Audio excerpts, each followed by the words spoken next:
baby. Extra bright, I want y'all to see this. Turn up the lights in here, baby.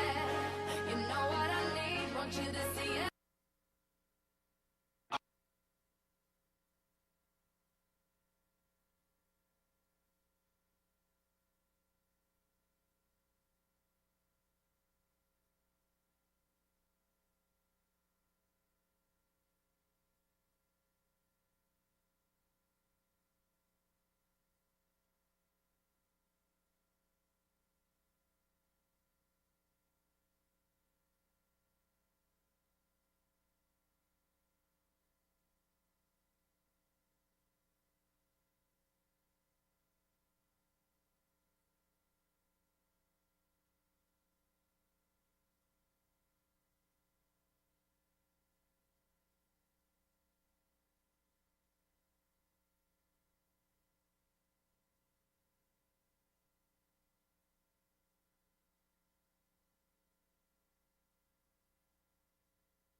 Hi, Counselor Tour. Can we test your audio, please? Good morning. Good morning. Thank you.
All right, good morning, everyone. I hope everyone is doing very well. And as we begin today's meeting, we would like to acknowledge that we are gathering here today on the traditional territories of the Mississaugas of the Credit, Haudenosaunee, and Wendat nations who have called this land home since time immemorial. We recognize the Mississaugas of the Credit as the original rights holders and the signatories of Treaty 19, the Adjutant's Purchase of 1818, and that the agreements made therein are foundational to our nation-to-nation relationship. As a city, we are committed to our ongoing role in reconciliation through meaningful action rooted in truth, justice, and respect. We are grateful to the original caretakers of this land who have ensured we are able to work, play, and live in Brampton now and in the future. And good morning again. Welcome to Brampton's Committee of Council. We have quite a stacked room today. All members, I believe, Madam Clerk, are present with the following participating remotely. Madam Clerk? Through you, Chair. Councillor Tour has joined us remotely today. Everybody else is in person. Okay. Thank you so much. So Councillor Tour is joining us online today. The next item of the agenda is approval of the agenda. Madam Clerk, I believe you have some updates. Through you, Chair. The following updates have been added to revised agendas. 6.1, we have two delegations added, Sandy Donald, Director of Ontario Wildlife Rescue, and Chetal Vacher, Batu's Pet Service, regarding the licensing bylaw update. 6.2, updated delegation form, presentation, and video have been published. 6.3 is an added delegation from Pamela Parkin, Detective, Peel Police, Intimate Partner Violence Unit. 6.4 is a delegation added from Metamorphosis, Transit and Digital Advertising Space has an updated presentation. 7.1, Government Relations Matters has an updated presentation. 9.1.1, Staff Presentation Overview of Proposed Legislative Changes and Related Provincial Consultations Bill 60 presentation has been published. 9.2.4, Staff Report, Supplementary Information, City of Brampton Response to Bill 60, new report added and published. 12.2.2, Staff Report, 2025 Diwali Enforcement Debriefing, report published. And 12.4.1 is correspondence from Brad Gates regarding the licensing bylaw updates. Perfect. Thank you, Madam Clerk. I now have a list of members of committee who would like to possibly amend the agenda. Councillor Medeiros, Paleshi, Keenan, Power, and then Councillor Tour. Over to you, Councillor Medeiros. Thank you. Through you, Madam Chair. Just wondering if I can add to the agenda the Remembrance Day celebrations. Just a brief discussion. added item regarding Remembrance Day celebrations. I imagine that's under corporate services, Madam Clerk, other business? That would be the best spot, yes. Perfect. Councillor Paleshi? Thank you, Madam Chair. Madam Chair, I added a discussion item on the agenda 934, but since I've added that, staff were able to come up with a solution. So I'm happy to delete that from the agenda. Thank you, Madam Chair. Okay, Councillor Paleshi withdrawing that particular item from the agenda. Thank you very much for making it easier today, Councillor Paleshi. Councillor Power, followed by Keenan, and then Councillor Tour. Councillor Power. Thank you, Madam Chair.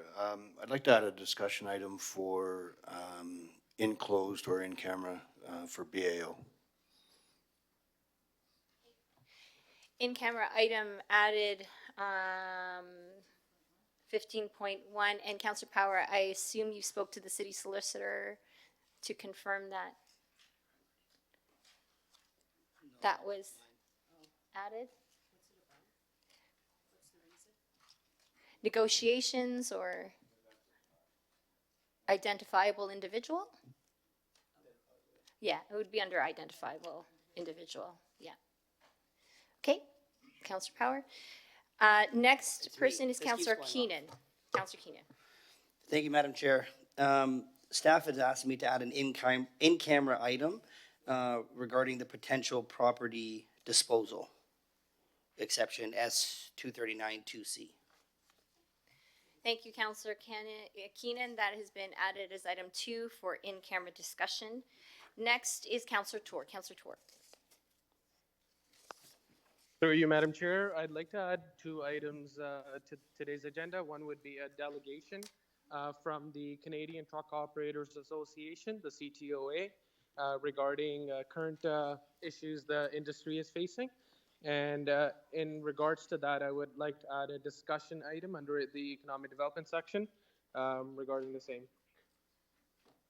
Can you just repeat that, Councillor Tour? We had a hard time hearing you. Just the discussion topic. The discussion topic would be regarding the delegation as well, the current issues being faced by the trucking industry in Brandon. Okay. So, Councillor Tour, just to clarify, we're adding a delegation from the trucking industry? The CTOA. Seat Yeah. 6.5 to add a delegation, and then a discussion item under economic development, 831 regarding the trucking industry. Thank you very much. Councillor Keenan, you're still on the board. Did you have anything further to add? Nope. Okay, perfect. I believe, Madam Clerk, that is everything, including the items you have added and what Councillor Paleshi has removed and what members of committee have added. Motion from Councillor Keenan to approve the amended agenda. Anyone opposed? That carries. Thank you very much. The next item of the agenda is conflict of interest. Do any members have a declaration of conflict of interest regarding any item to be discussed at committee today? Seeing none, the clerk will so note. Madam Clerk, I Oh, have one item. You're declaring one item, Councillor Tour? Yes, it's regarding a heritage property on 127 Queen Street West. My family owns a property neighboring to that. So just out of abundance of caution, I'd like to declare a conflict of interest on Okay, that. which item is that, Councillor? It's a notice of motion regarding one of the properties? 936. So thank you, Councillor Tour, for declaring that conflict. And when the time comes for the notice of motion, if you don't mind just confirming that you are excusing yourself. All right. The clerk has noted the conflict of interest.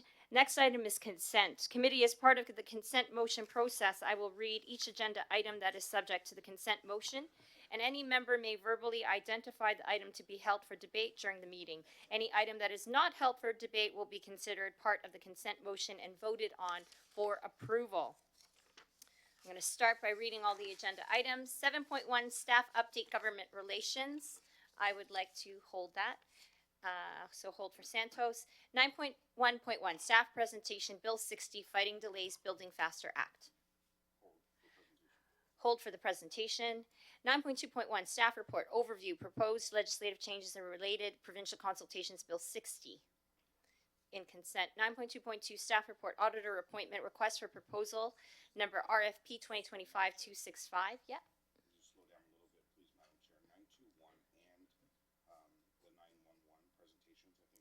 You're gonna hold?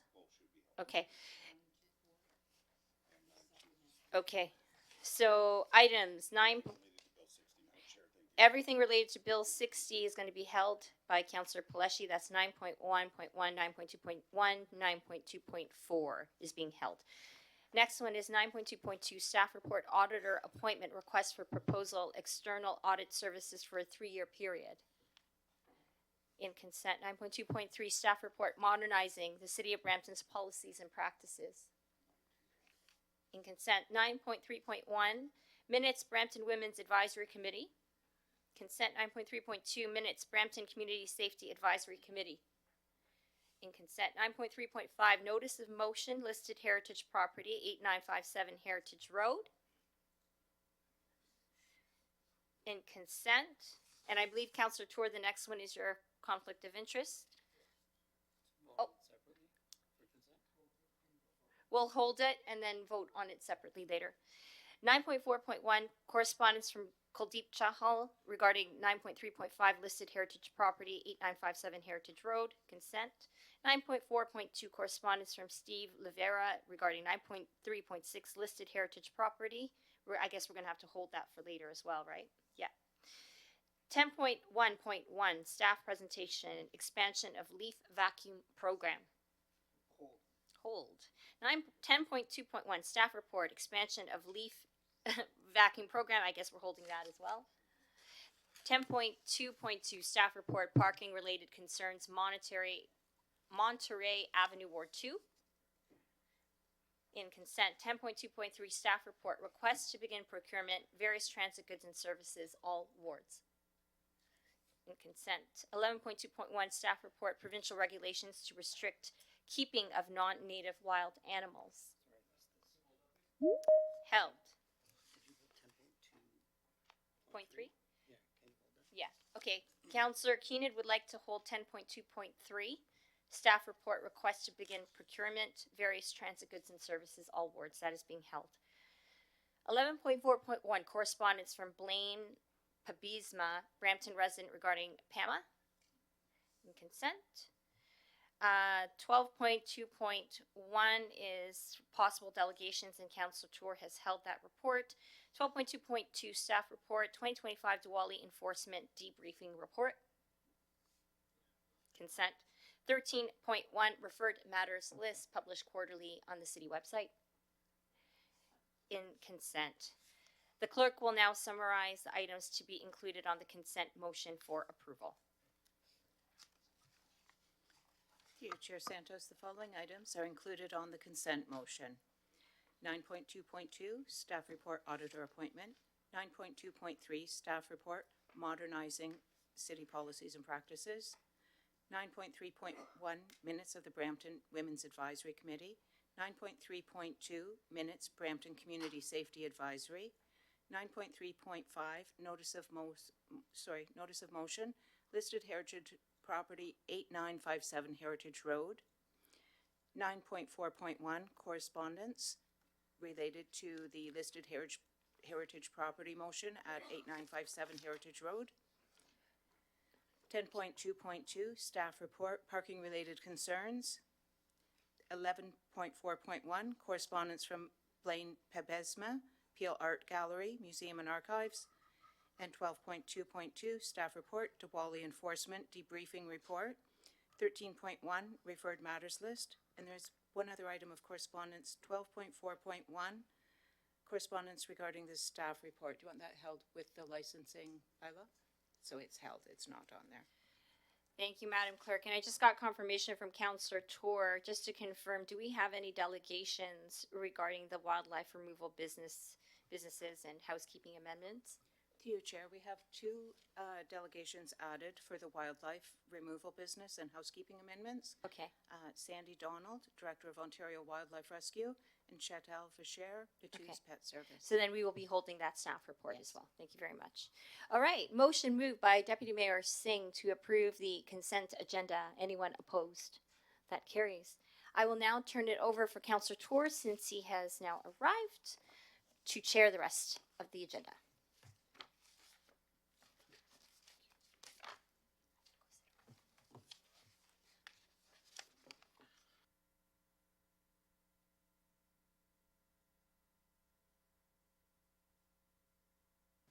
Thank you. And moving on to our next item of business, we have two announcements today. Announcement 5.1 from Rob Colodi from the Brampton Royals Under 13 Select Season. If I can have Rob and the team come down, please. You have up to 2 minutes for this announcement. Okay. If they want, they can come down, join behind you, if they'd like to. Thank you.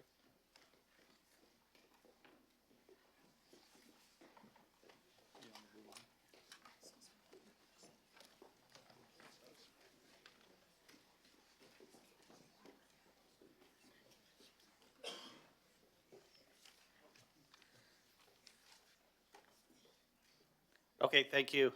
Thank you to council, and a special thank you to Councillor Santos for the invitation today.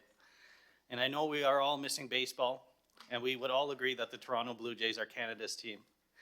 But today I'd like to introduce you to Ontario's team. They are the winners of Ontario Baseball Association's 2025 Select Team of the Year. The award right here, awarded to us just a few weeks ago. The season for the Royals 13U Select team was nothing short of historic.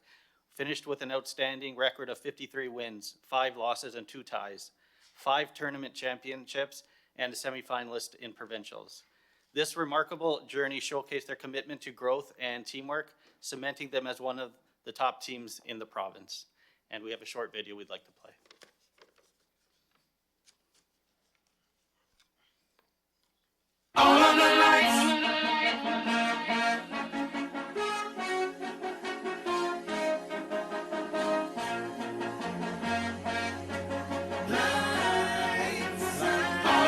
Turn up the lights in here, baby.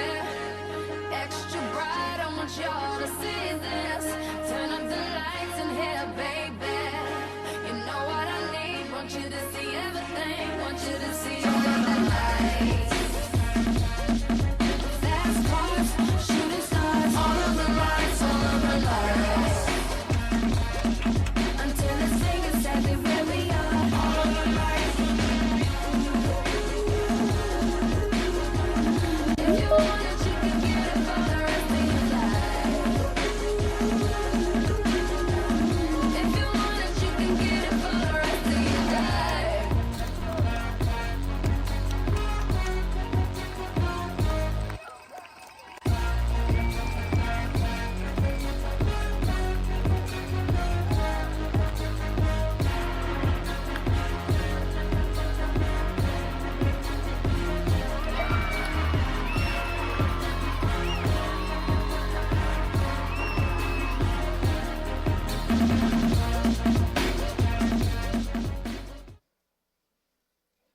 Okay, thank you.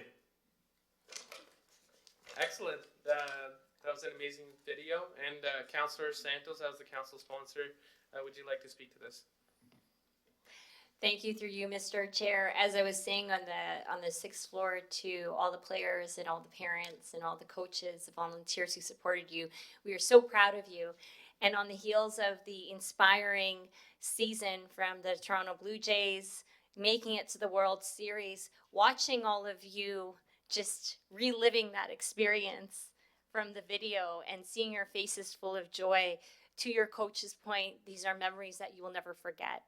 And like I said, you know, congratulations on being the team of the year. You make Brampton so proud.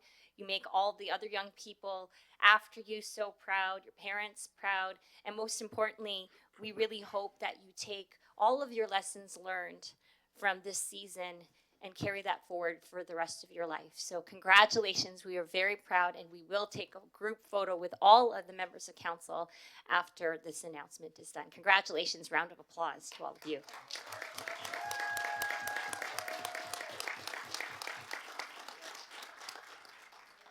Thank you, and thank you, Councillor Santos. Moving on to our next, there's only one speaker per announcement. Yeah, take a photo now before the close. Wait, no, sorry, we'll take right now. Sure, okay, you have to go back to school. We'll do the photo now.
Okay, go on, go on. Oh, to the Royals. We got one message we just want to play for the Royals before you leave. Oh, bring them all back in. Come on back in, come on back in. Come on back in.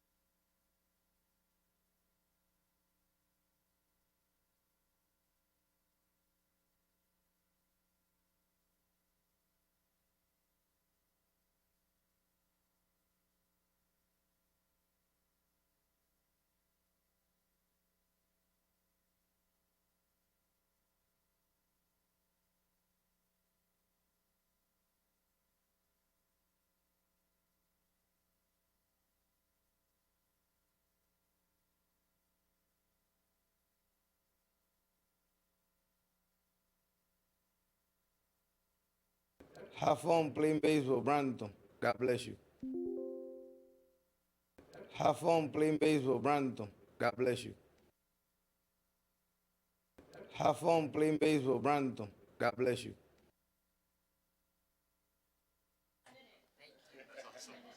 Thank you, we'll send you that as well.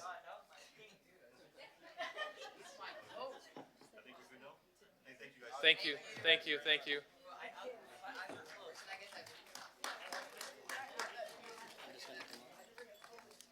We're gonna send you guys the video. We'll send you the video. Thank you. Next up is our announcement 5.2, a donation for William Osler Hospital Fight Against Cancer fundraiser. Council sponsor is Regional Councillor Keenan, who would like to actually share a few words before we do this.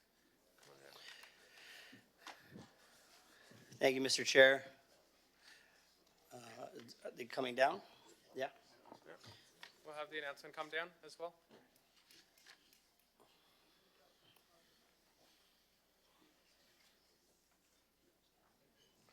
I'll start as they make their way.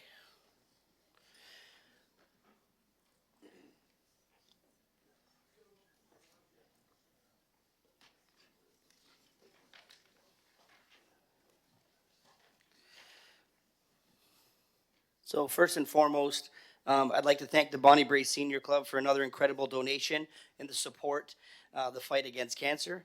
The Senior Club first started raising funds in 2017. In the past, the group has donated to the Canadian Cancer Society, which is also an incredible organization. This year, the senior asked how they can contribute to the William Osler Health Cancer. So we made some connections, and they're here today, and with an outstanding donation. So they've raised $10,500 to donate to William Osler Health Systems in the fight against cancer. And I just want to say, what an incredible seniors group you are. Always giving back, always finding ways, whether it's here or abroad, always finding ways to continue to raise money. So not only thanks to you, but thanks so much to the people who donate and continue to donate to your seniors group. And so we have Sabrina and Ifron here from the community giving from William Osler Health Systems. They'll be able to accept this check, and I will ask that a few people can come up and speak, and then we'll do a council picture with everybody. Thank you, Mr. Chair. Thank you. I believe it is Mandir Prad that is coming forward to speak. Please, up to the podium.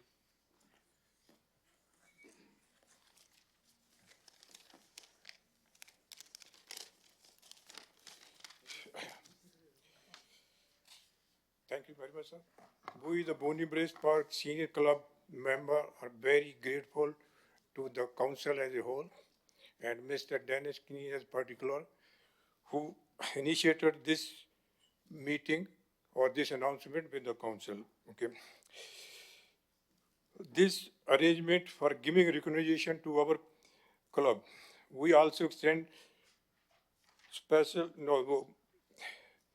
the recognition by the city council stimulation has a feeling of integration with the city of Brampton, which is most important than anything else. This will encourage us to do better in the future and may set precedents for the other to follow. The scenario at the city hall changed a lot. These days, whatever problem or question we came in with, we get a reasonable and promising answer, and their approach is always positive and serious. Every year, till the weather is permissible, we are continuously organizing number of social events in our park, like social gathering, educative plays, the current issue and the community in the community by our whole local community artists and small sports involving local community member and kids. In the year 2025, we included new event that is awareness seminar for critical illness, elder abuse or fraud and social service. Also, do it by workshop for kids. Coming back to our 2 days event, every year we have fund donation event, fight against cancer. And this is our fourth one in the row. Earlier 3 years, the money we collected almost $20,000 donated to Cancer Society of Canada. And this year, we switch over to Cancer Center coming in the William Osel Hospital in Brampton and collected $10,500. All the club members, they try their best as team for this fund and raising event. But three of members need special mention here for their contribution to this event. Mr. Amarjit Singh Kang, Amar Singh and Mr. Dalveer Singh Kapoor for their tremendous efforts. At the end, we again thanks all the city council and the city official and their staff. Thanks and Thank you. And we have someone from William Ulster as well. Yeah, just not even 2 minutes, if you don't mind. Good morning, Council. Good morning, the Honorable Mayor Brown.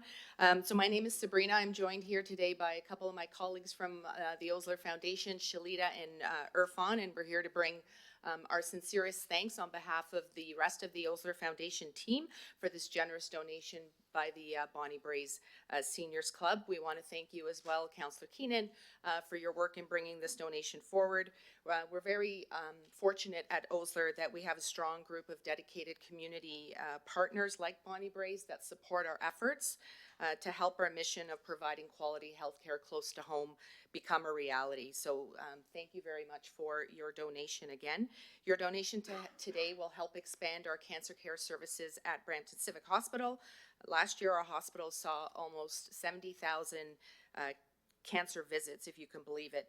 These funds will help provide more screening, faster tests, better treatments, more research, and strong support after treatment, all right here at home, avoiding the need to travel. So again, on behalf of our entire Osler Foundation team, our patients, our volunteers, our clinicians in our hospitals, I'd like to say once again, thank you very much to the Bonnie Braes Seniors Club for this very generous donation and your commitment to Osler. Thank you. Thank you. And if I can request members of council to take a picture with the big check that the seniors are giving to the hospital, and I think the seniors can go back to their seniors activities. Thank you.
Okay, if we have members of council back, we can move on to our next item. Item 6.1, we have two delegations regarding the notice of intention to amend business licensing bylaw 184/2023, licensing of wildlife removal businesses and housekeeping amendments.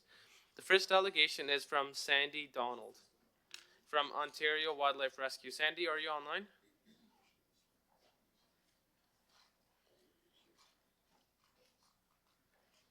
Miss Donald, if you're online, can you unmute yourself, please?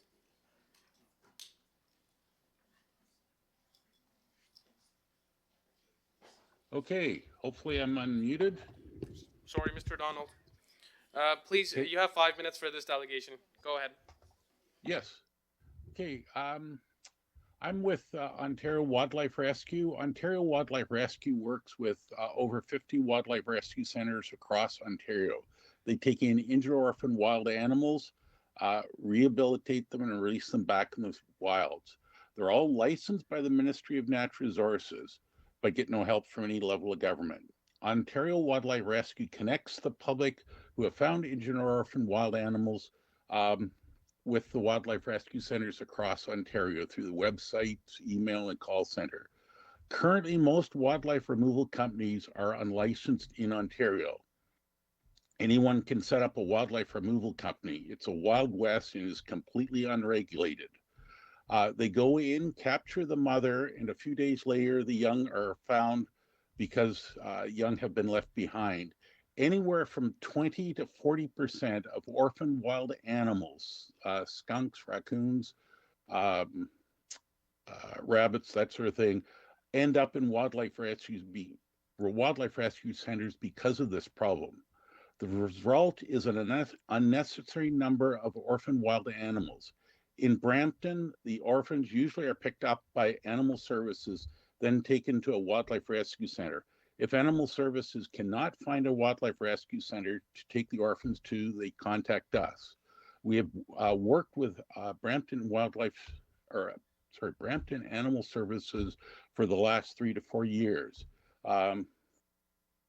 They continue to run into this problem of wildlife removal companies removing mothers and leaving the orphans behind. For the record, Brampton Animal Services is one of the best in Ontario when it comes to wildlife. They care and go the extra mile. Ontario Wildlife Rescue supports the amendment to bylaw 184/2023, including scheduling for license removal businesses to provide consistent, humane, and accountable practices across the industry with minimum standards for training and humane inclusion, insurance record keeping, and predicting inhumane or unlawful methods. We would be willing to help Animal Wildlife Services in working out the conditions of wildlife removal companies. We definitely support this motion, and I think it will make a big difference. Any questions? Thank you, Mr. Donald. I don't have any questions here on the board from members of council. We will go on to our next delegation and see what that's about, and then we can move on from there. Or should we? And then we'll receive both at the same time. Thank you, Mr. Donald. Next up, I have a delegation here from Cheto, from Bitu's Pet Services and Canine Aqua Fitness and Bitu's Pet Cremation Services. Cheto, are you online? Oh, you're here. Please come on forward. You have up to 5 minutes. Good morning, members of the council, Mr. Mayor and Mr. Chair. Thank you for allowing me to delegate on this very important subject. Just a brief on why I am here. I am here because there has been a motion being presented to council today to allow pet grooming from homes as a residential business. Just a brief on how that came about. Some time ago, a few months ago, I brought this to the attention that there is a horrible influx of unlicensed people operating grooming, which everybody knows as haircuts for pets from their homes, and that these are not licensed. Brampton does not allow in-home grooming. And there is such a big influx that anyone and everyone that is tutored by YouTube or Google or social media thinks of themselves as pet groomers. And today, the Animal Services has brought about in Schedule 19 that is being presented to Council that this service should be permitted from homes. And I am here to oppose that. This service is not as simple as human haircuts. It ends, the relevance and the similarity of human haircuts and pet haircuts ends at the word haircut. Human haircuts are nothing as compared to pet haircuts. Grooming for pets is not about their haircuts. Grooming for pets is their health and their hygiene. It is not the art of haircut, it is the science of their health and hygiene. And when it comes to animal welfare, I would personally not want to support this, that pet haircut, pet grooming be allowed from homes. There are a lot of reasons. I have sent a letter into Council explaining in detail why this should not be allowed for basic reasons such as animal welfare. You and me know how to behave for our hairdressers. Animals do not learn these things and come from heaven. People have to be highly skilled, highly trained in how to handle animals. What happens when a single person working out of their homes is not able to do what is necessary to be done to safely groom that pet? And when I say grooming, a lot of you who may or may not have pets may have heard people say things like, my dog hates going to the groomers. My dog hates getting his nails done. My dog is afraid to walk into his groomer's place. And why does that happen? Is because if people do not have the proper skills and training to handle animals, they do so much more damage to that animal. Why are our shelters overflowing right now with very, very young animals? The reason for that, and I speak with confidence on this, is because Bitu's group of companies, we offer services to pets from the day they are born until the day they are gone. We offer grooming services, and we specialize in special needs pets. When I say special needs pets, these are pets that nobody else can touch. Why do we have to offer that service? Is because a lot of people who profess to be professionals in the services that they offer do not really know what they're doing. And hence they end up hurting that animal in ways that are irreversible. And what happens is people say, we don't have the money to take them to the veterinarians to get groomed. We don't have the money to hire a training company to reverse the behavior that has been caused by a professional who was supposed to do what and they were not able to do it. So these pets end up in shelters or they get put down. Unfortunately, I see this on a daily basis, and I cannot emphasize enough that this service should not be permitted from home, because we do not have enough enforcement. Right now, as I speak, there are out of the 57 to 60 grooming professionals in Brampton that are operating out of homes, only homes and brick and mortar stores, only 9 of them are licensed by the city. So what happens, our enforcement does not have enough manpower to go behind these people. And, sorry? Can I continue on this very? If you can just wrap up.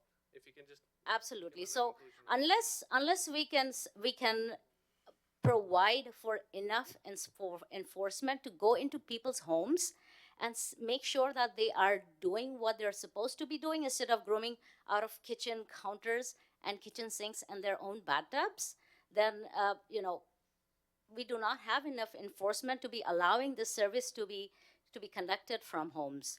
So Thank you, Chetal, for that delegation. I do have questions here on the board. First one from Councillor Santos. Thanks so much, Chatel, for your delegation and also the previous delegation as well. I think when staff was trying to update these various bylaws, it was from the place and the intention to protect the animals and create some sort of a framework to enforce what is happening illegally at the moment.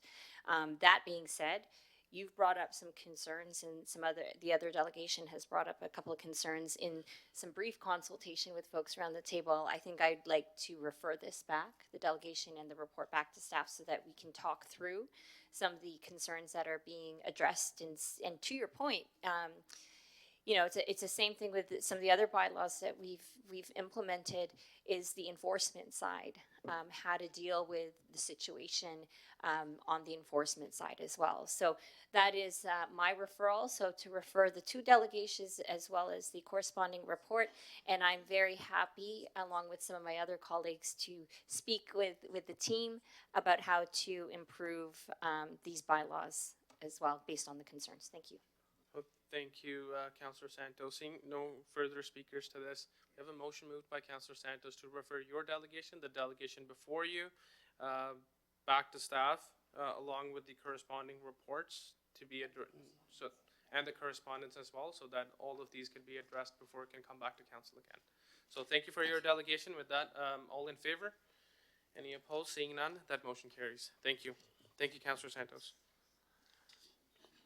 Our next delegation is item 6.2, delegation from Linda Barely, President, Rami Nadam, Vice President, from the Kamer Social Club for appreciation for grant support. Thank you, and you have up to 5 minutes. Okay, thank you. Good morning, Council, the Mayor, and the Chair. We're here. My name is Linda Burley, the President of Kamer Social Club, and I'm here with my Vice President of Ndam Remy from the same club. We're here to show appreciation, and we are grateful to the Council for giving us the opportunity. We are grateful to the City of Brampton Mayor, the Mayor Patrick Brown, and the CAO Marlon Khaliden, and Council members for supporting the Cameroon Canada International Sports and Arts Cultural Festival. And before we proceed, I would like us to go through a brief video there that show highlights of the event. The video, please.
Hello, everyone. I'm just going to dive into our slides right now. My name is Remy. First, I want to acknowledge everyone here, the council, the Honorable Mayor, Patrick Brown. So CIAV was an initiative that was brought, in order for us as Cameroonians to bring our community together. And not only that, also to help build communities here in Brampton. Kame FC is a club that has been existing for 15 years now. She's our first female president. She got elected last month, so I'm here to support her. I just want to dive in straight because due to time, and I just want to talk about our key achievements for the last one for 2025.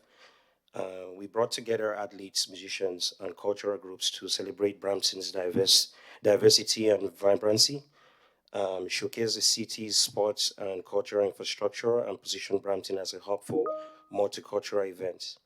Over 700 spectators, 400 athletes, and 65 volunteers participated, boosted local economy through hotel stays, dining, and shopping, advanced Brampton sports tourism sponsorship objectives.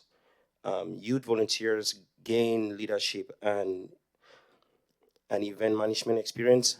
I, for one, as an example, because it was my first time, I would just want to plead with the council for 1 extra minute, please, if it's possible. Mr. Chair, okay.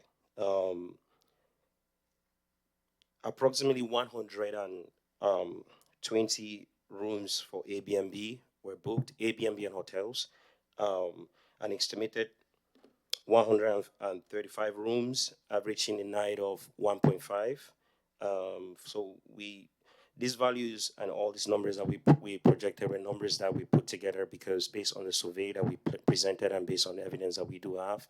So we'll be able to submit that during our report.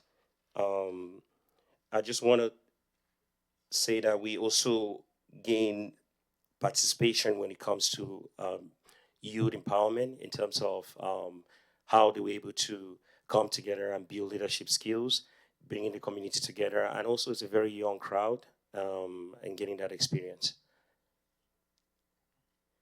Is there something else you want to add? Yeah. Next slide, please. So we want to also appreciate some members of the city of Brampton who were so helpful with this project. So our deep appreciation goes to Alex McCullion, Michael Okoli, Gage Bird, and VJ Settler for their leadership and support. We're also grateful to the Experience Brampton for their partnership, and we remain proud ambassadors of Brampton, promoting unity, culture, and community and pride.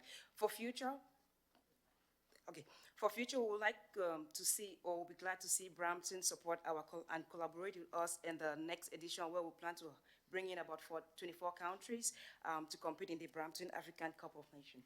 Thank you. We want to say a brief thank you to Navneet Kaur and Michael. I don't want to pronounce your last name wrong, so I'm going to skip that. We just want to say, if you have anything to contribute to what we just did right now, it will be amazing and it will be an honor to hear from you. Thank you. I have Councillor Palashi next to speak. Thank you, Mr. Chair, and thank you for coming today and providing this video. What a fantastic event.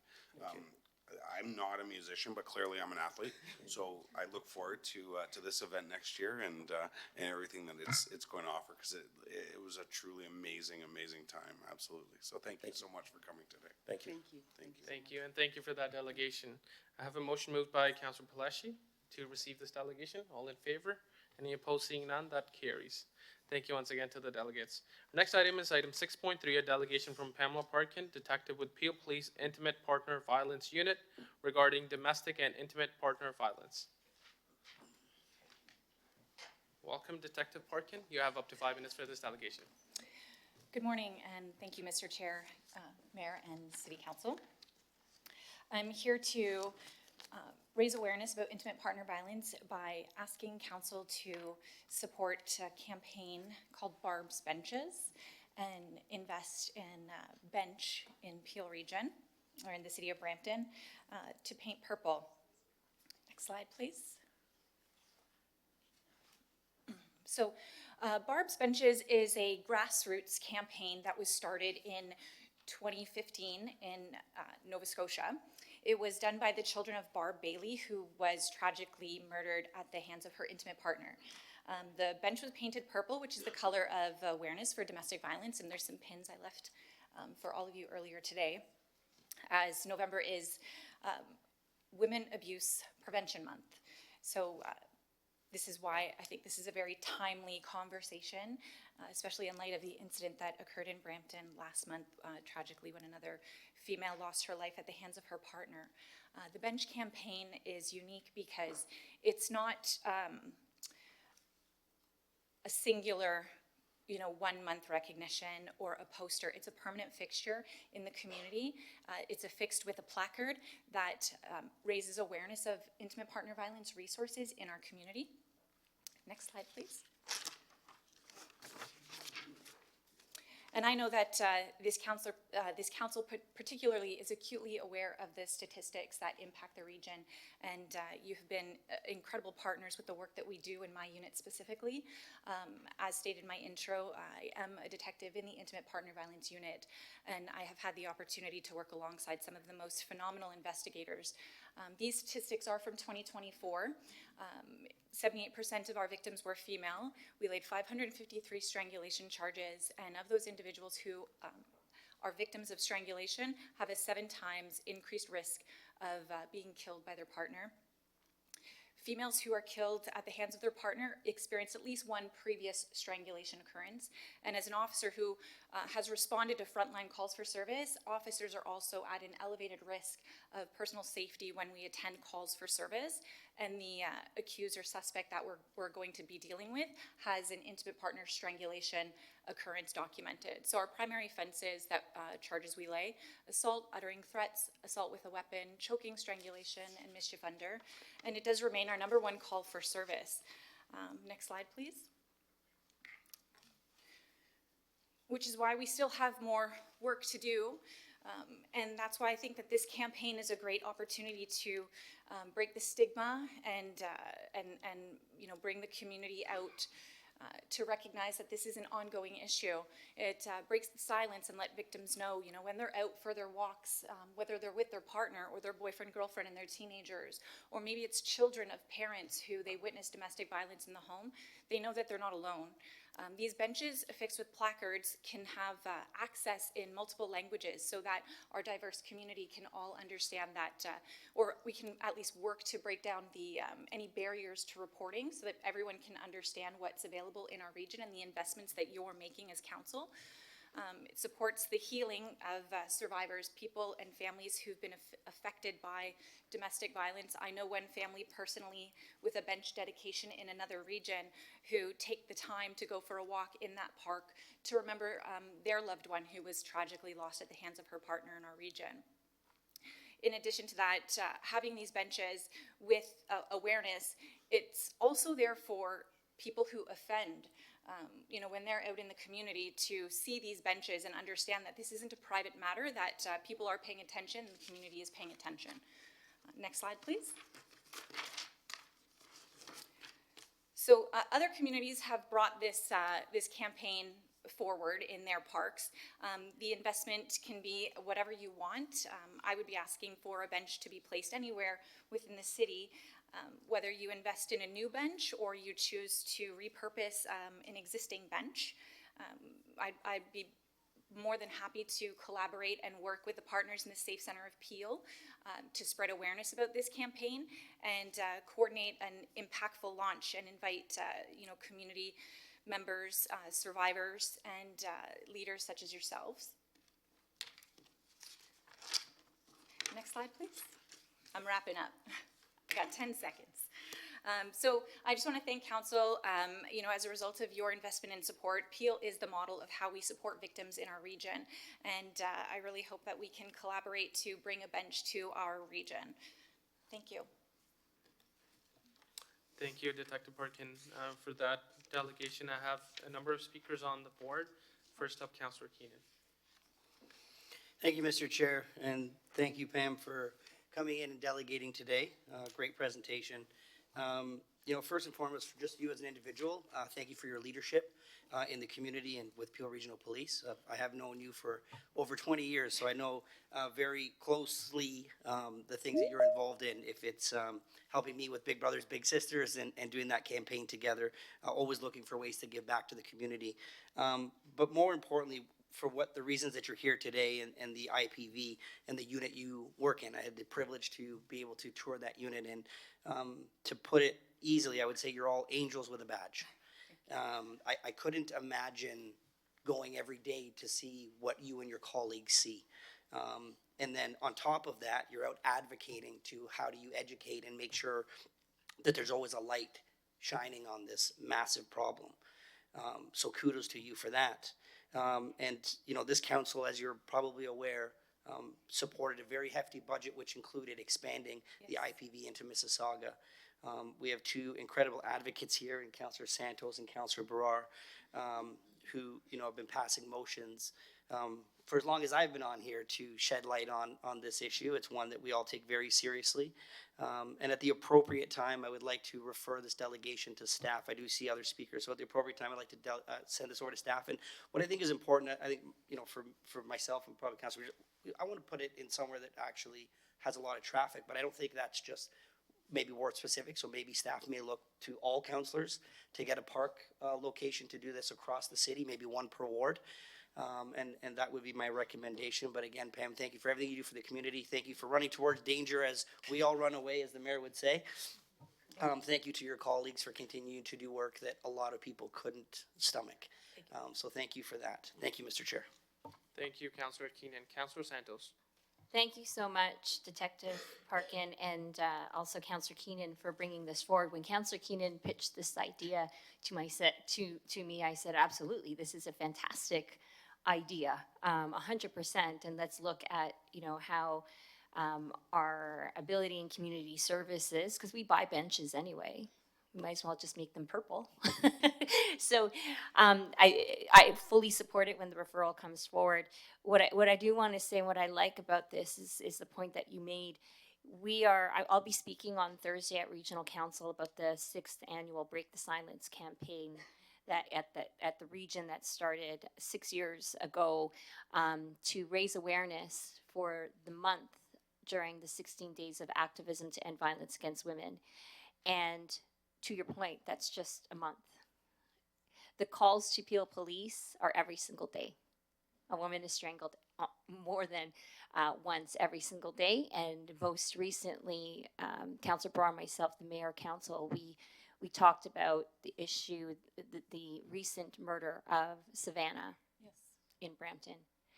And so the park bench idea, this idea to keep the awareness going every day is something that obviously I thoroughly support. So I look forward to the referral and happy to support the project and work with the community services team to see what we can do to make it happen.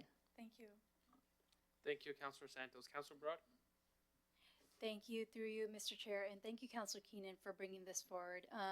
And just want to say thank you, Detective Parkin, for bringing this up because it's a big deal. And I think Councillor Pleshy and I had a community safety meeting last month, and IPV was one of the top issues in Ward 6. And when you look at ward by ward and seeing that Ward 6 was one of the top issues, we look at different demographics, and I think you spoke about different languages that we can prepare that memorial plaque in, but it really means a lot to see, a purple bench going into different areas and having that significant meaning and impact, especially when we're trying to break down these barriers, especially for the community. So I'm looking forward for the referral and definitely support the referral and looking forward to the benches coming into our wards. And know Councillor Pleshy has always been supportive, making sure that we always talk about these barriers and how to overcome them. So thank you. Thank you so much. Thank you, Councillor Broad. Mayor Brown. Yeah, thank you, Pam, for being here and the great work you do in the community. This is an area that we're challenged. You look at different metrics, and the one area where I think we're failing as a society is that domestic violence, intimate partner violence, is going up. And it's gone up at a staggering level, and particularly during COVID, we saw numbers that were scary as a community. And I think you look at other scourges we've had in history, you look at where we've made progress, you look at drunk driving, where it's simply known in society, you don't drink and drive, if not, there's consequences. We haven't got there in intimate partner violence, and I really, I struggle with this because you look at the numbers go up each year, and I've said this at the regional table. What more can we do to change that trajectory? You know, obviously the investments we're making in creating these intimate partner violence units with the Peel Police, funding it on a level that you should know is greater than anywhere else in the country. What else can we do? If you had a wish list and you've got a Brampton council here that wants to help, what is your wish list? How do we change the curve here? Education, I think, is probably the biggest hurdle, and connecting with people in a way that they receive information. So whether this starts with young people in the community, and then as they grow and the things that they see in their home, to make them comfortable reporting, talking to their parents, breaking the cycle with young people, and then ensuring that newcomers understand the access to support. I know and that's why I think having a bench fixture can be so useful, because everyone has a phone and they can, whether it's a QR code that they can scan and have a language option, be like, what's this? And follow it. I see community members of all demographics, out in the community. So by seeing this, I hope it helps. I don't know if there's just one answer. My family's been personally impacted by intimate partner violence. So, within our community, when I say that, there are no barriers, I come at this from a personal lens, because as a detective working in the intimate partner violence, my daughter was impacted by this. And she took a long time to come forward and have a conversation with me. And ultimately, law enforcement did become involved in the region where we reside. And it really shifted my perspective that it's everyone, it's every family. So I appreciate council's investment, and the work we're doing in Peel is a national example of how to support victims. So we're immensely grateful to have your ear and to have your support. And just to share with council, I think that one of your responses, I think, is instructive for us here. You said education, start with young people. So maybe as part of this referral, we can do some advocacy to the Minister of Education. What can we do to have a bit of an awareness campaign in the schools? If you want to have a call for help, then how do you do that? And I'm sure there are young people in our community who are nervous, because if you have to make a phone call on a member of your family, that's scary. But I think, we should really create an awareness campaign on what the right steps are to have that courage to help a loved one in this difficult situation. If I recall, I think the calls numbers last year were in the 20,000 range. Well, 7 years ago it was in the 7,000 range. Yeah. When we first started seeing these numbers 7 years ago, we didn't have an intimate partner violence unit in Peel. Now we have 79 officers working in that unit, 79. So we're investing, but I hope we're not in a situation where 7 years from now, we're gonna say we have 200 officers. I hope this unit isn't as busy. So we really need to look at how we combat this. This council has done advocacy to the federal level around bail reform. Yes. Savannah Kula's case, once again, someone released with a violent history. Darian Henderson Bellman's case, once again, released 5 times on bail with a violent history. In these cases, hopefully they're going to be instructive for the bail reform that is coming, and we're optimistic about that. It's being presented to Parliament. But just like we did advocacy around bail reform, I think this council should do some advocacy on a provincial level on education. Maybe we can get Pam's input into that. So if that could be part of the referral, what can we do in our school system to create leaders amongst young people in combating this? And mostly I just want people to know that police are not the only conduit to support. I think one of the barriers some people might feel is that they don't want to interact or engage with law enforcement to access care, so they might not reach out. And in Peel Region, through the Safe Centre, our community partners it's so robust, the resources. They don't have to call us. They can just call to get help and to get out of that situation to save themselves and their children. So creating awareness around that piece, because I would hate, for the job that I do, to be a barrier to have someone report. As open and as concerned and invested as all of our officers are, like we are very particular about who we hire in our unit for that reason. And at the end of the day, people need to know what's out there and how to get help. Thank you, everybody. Thank you. We do have one more. Oh. Back to Councillor Santos again. Thank you so much, and through you, Mr. Chair, and thank you for, again, bringing up the important point on education and some of the root causes, particularly when it comes to our young people and starting from young ages about this particular issue. One of the other things that I think we need to look at, and I myself continue to push for, is women and their children need somewhere to go after. So as much as we have education and awareness and they have the courage to finally leave, they need somewhere to go. And not just to an emergency shelter, but I always say, even at the regional level, especially at the regional level, transitional housing is so important. The number of calls that I've received from constituents who are stuck in an emergency shelter and feel like they have to go back to the abusive partner because they don't have transitional housing is really scary. And I know that folks want to think that it's the city or the region that is responsible to make those investments. I can tell you the city has, the region has 100%. Where we need people to step up is the province. The province needs to support transitional housing for women escaping intimate partner violence. And we continue to ask and advocate. They have yet to deliver. So that will be added to the advocacy list again. And I'll be speaking about it at the region as well. Thank you so much. Thank you.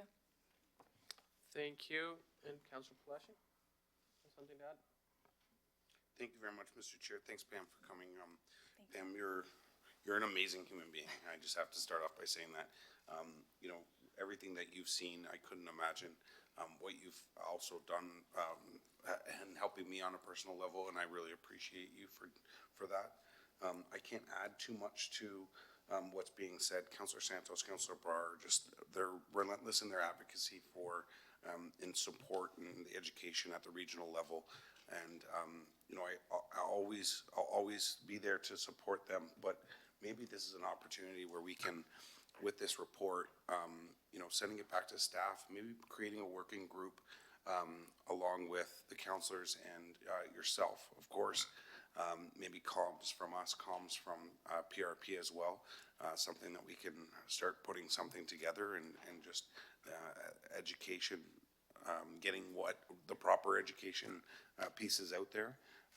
With that being said, also we have Arma Park in our wards that we represent. So in the one Ward 6 is that park that we would like the purple bench at. So that works out well for us.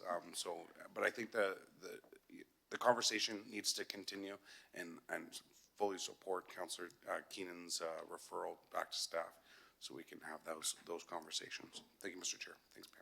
Thank you so much, everybody. I appreciate your time. Thank you, Councillor Palashi. And with that, there was a motion moved by Councillor Keenan to refer this delegation from Pamela Parkin back to staff, understanding all the comments that were made by members of council. With that, all in favor? Any opposed? Seeing none, that motion carries. Thank you.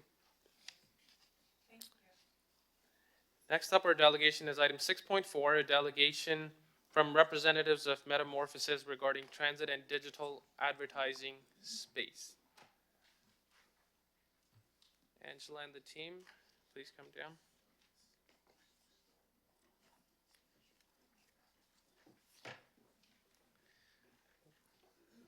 Welcome, and you have 5 minutes for this delegation. Thank you. I have to get up here first. Good morning, and it's a great segue to our presentation about provincial underfunding for the region of Peel. Thank you very much for giving us the opportunity to present today and for all the support that you've given the Metamorphosis Network since the beginning. My name is Christy Upshaw, and I'm here with Angela Carter and Cara Hart, and together we represent the Metamorphosis Network, which brings together more than 100 nonprofits, organizations across the Peel working together, responding to the urgent community need. Here in Brampton, we represent 46 organizations providing essential services in areas like from childcare all the way up to seniors cares, and these organizations are navigating serious funding and capacity challenges. Next slide, please. I think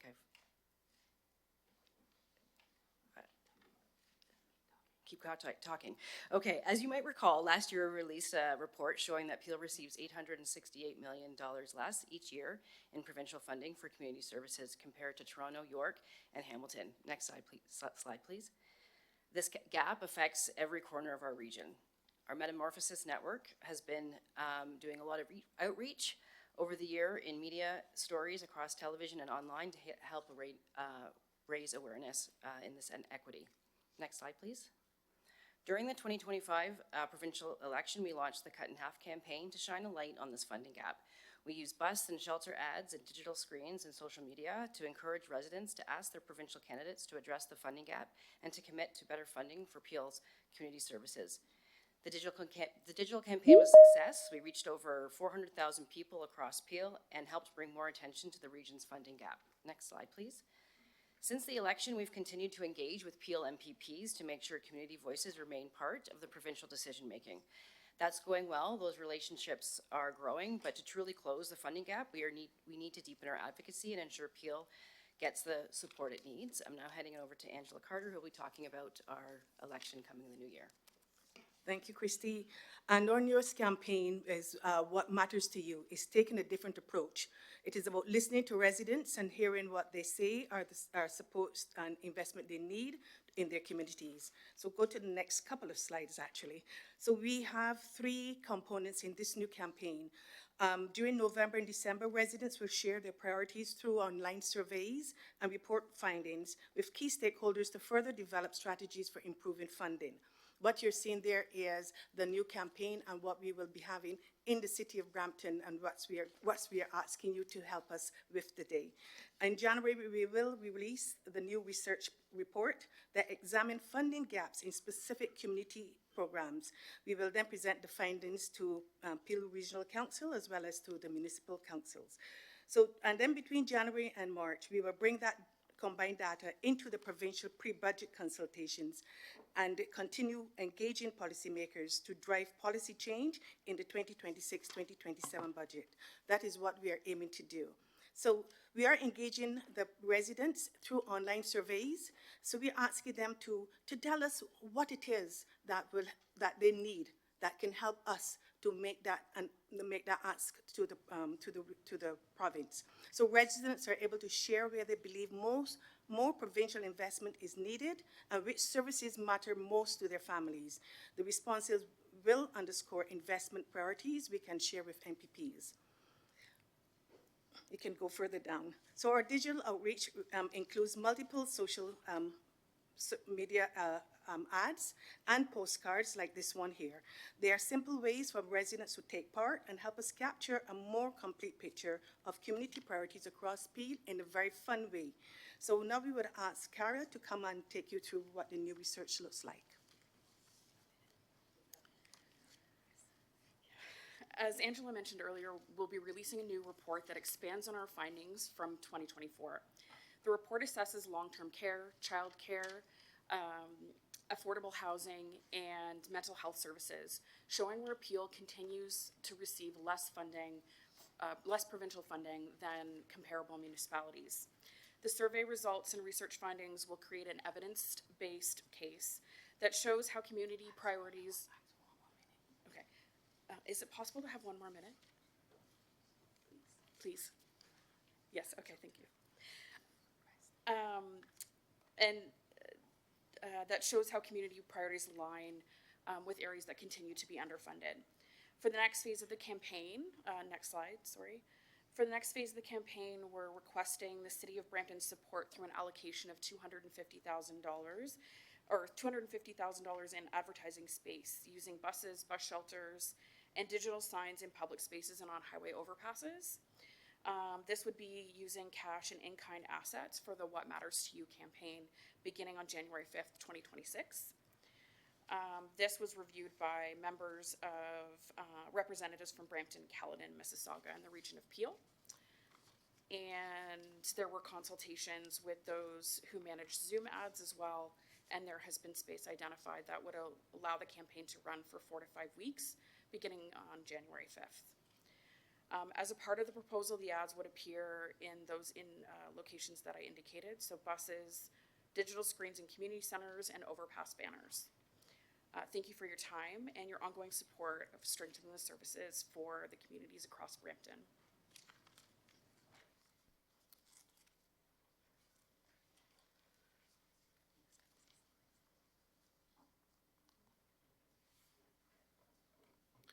Perfect, thank you. I have a list of speakers with questions and comments. Councillor Vicente, you're up first. Thank you very much, Mr. Chair. Thank you, ladies, for coming here today. Certainly, we are all big fans of the work that you've been doing. Your message has been appearing everywhere, particularly on social media, and it just pops up in the most interesting places. And so we see the work that you've been doing and certainly appreciate your ask coming here today to see if there's some way that through transit that we can help you even more. And the work that you've been doing, of course, has very old roots. It comes out of the Fair Share for Peel, and the information that we have at the region shows that programs that are delivered in the region of Peel are underfunded by a significant amount compared to other jurisdictions. And so I'm very happy to ask that staff look at this for the potential for us to provide in-kind support for you to help continue to spread this message and to create awareness, not just around the lack in funding, but the breadth and with the programs that you folks and your organizations offer. So that would be my motion, Mr. Chair. Thank you. Thank you, Councillor Vicente. Councillor Medeiros. Thank you. Thank you through you, Mr. Chair. Thank you for the presentation.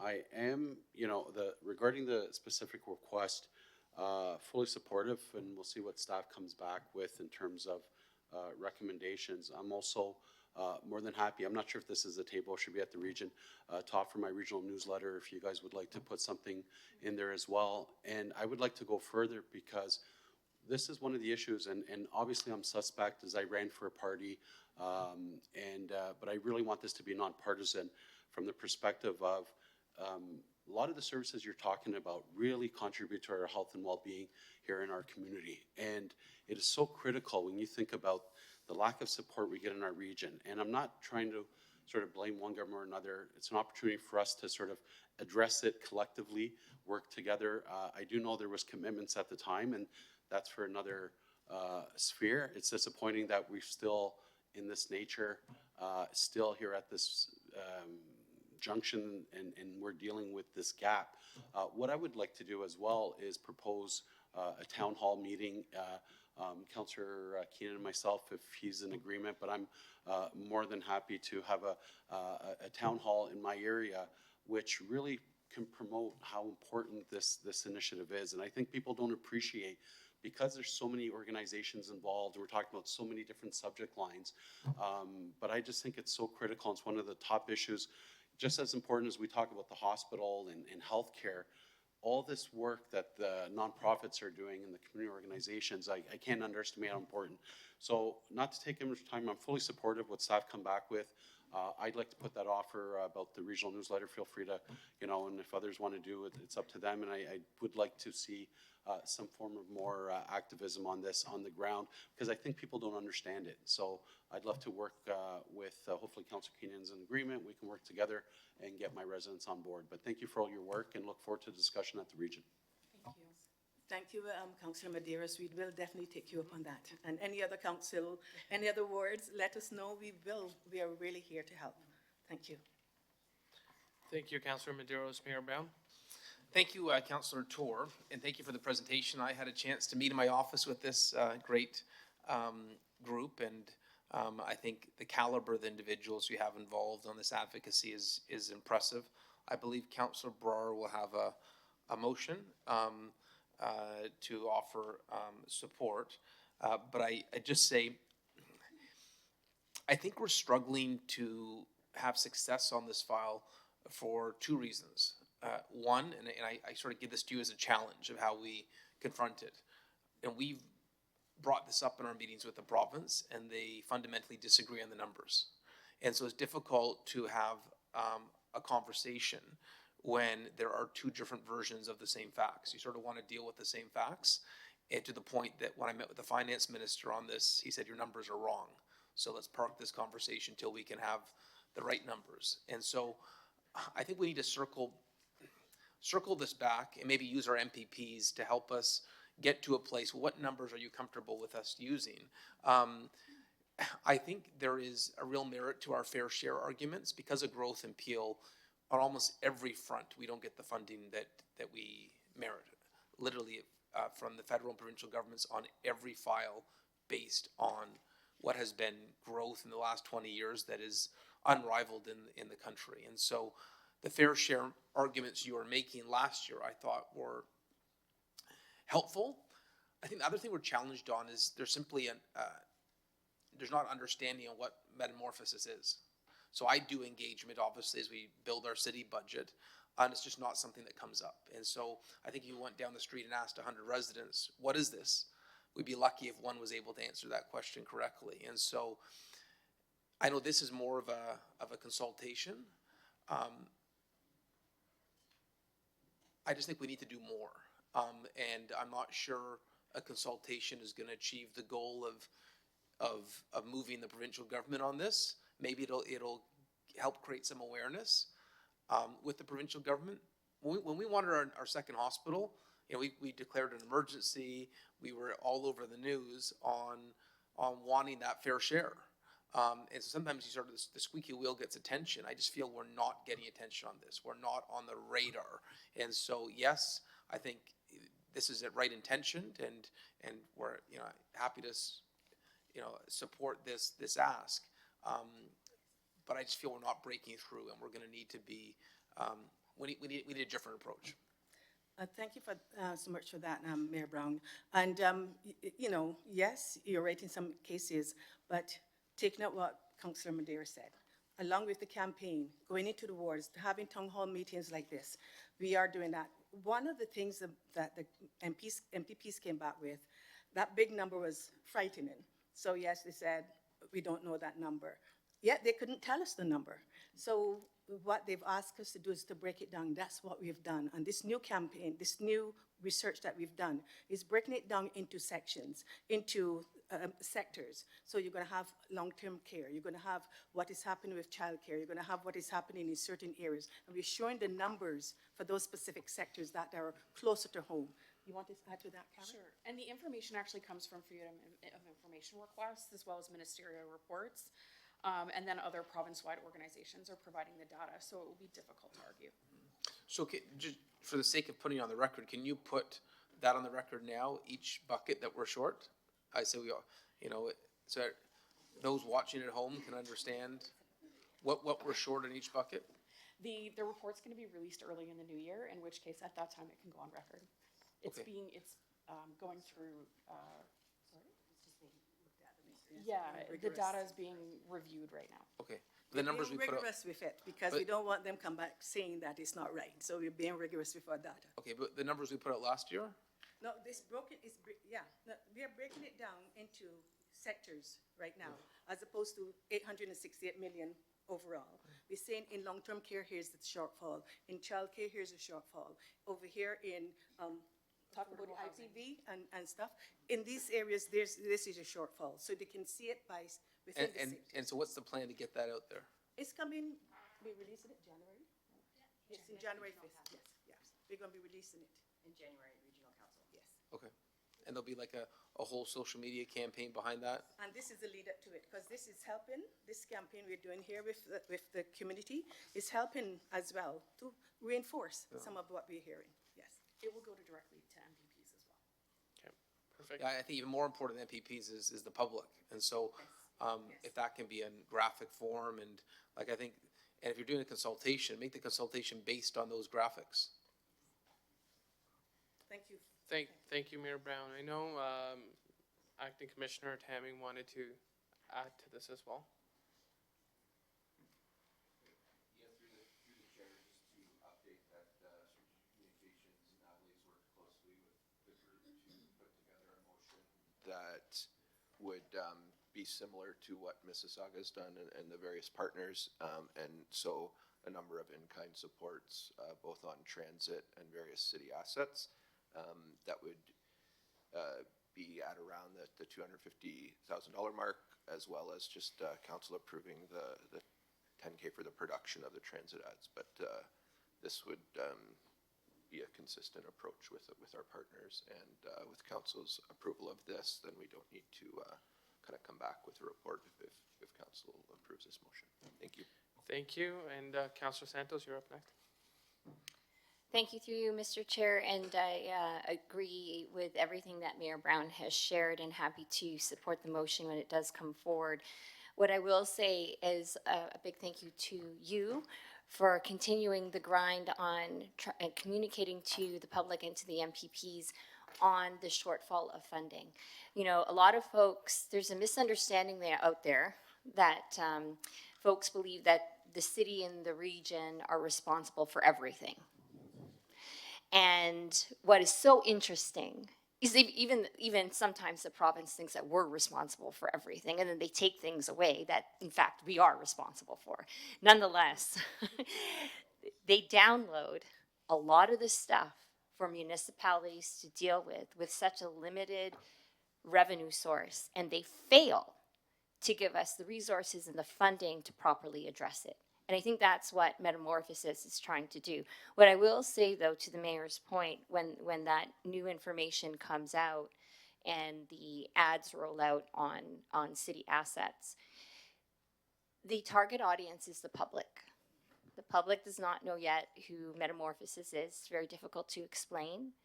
And with the affordability crisis that we're faced with so many people in Brampton losing their jobs due to external factors that are outside of the city and the region's control, although a lot of people will say that it's our fault, it's not. We're here trying to react and deal with something that's been put on our laps with no funding and no support. So when the time comes in January, whenever that is, test it, talk to us, let us know what that looks like, because it has to resonate with the public. The public needs to know that province, federal government needs to be giving us our fair share of support based on what they have downloaded to the second largest municipality in the GTHA. Okay, thank you very much. Thank you. Thank you, Councillor Santos. Councillor Power, you're still speaking? No? On to this? Okay. Councillor Vicente on the floor.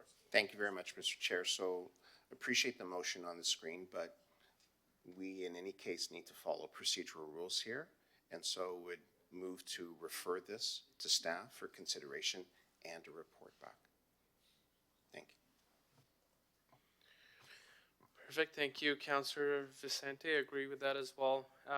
So there's a motion moved by Councillor Vicente to refer this delegation and the intent behind it to staff for report back at a future council meeting. That all in favor? Yes. Any opposed? Seeing none, that carries. Thank you. Thank you everyone for your delegation as well. Next item is added item that I added to today's agenda, item 6.5, a delegation from the Canada Truck Operators Association. Dejpreet Dillett, you'll be delegating on their behalf. Please come on down.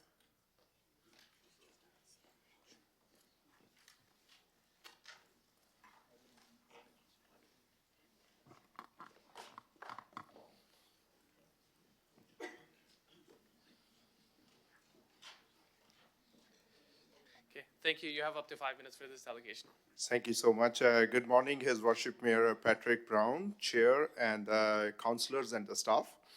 I'm joined by Mr. Josh Shocker, Mukhtar Randhawa, Mr. Randeed, and the fellow members.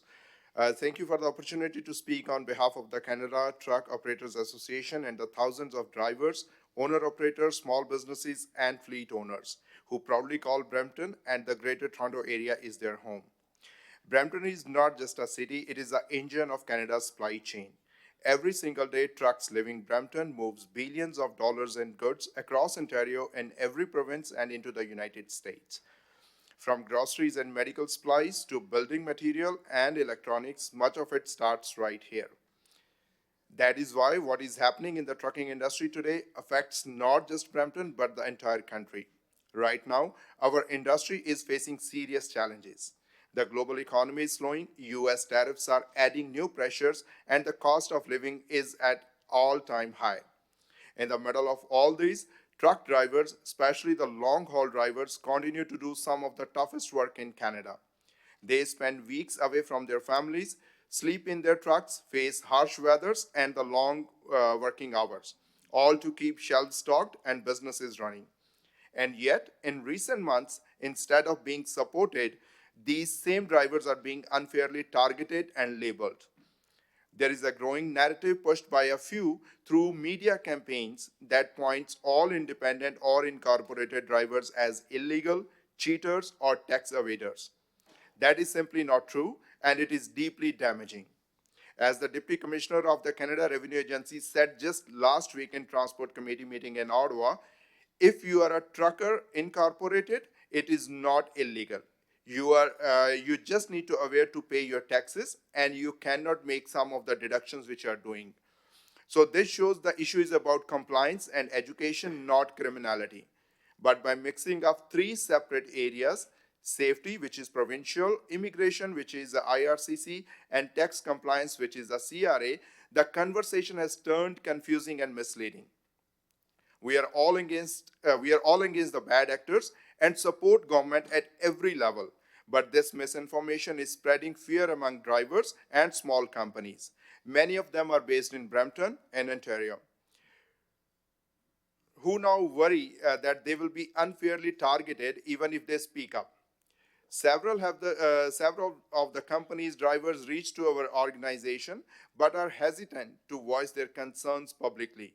This shows that the fear is not imagined, it is real. Many are facing these challenges but remain silent because they feel their livelihood could be at risk if they come forward.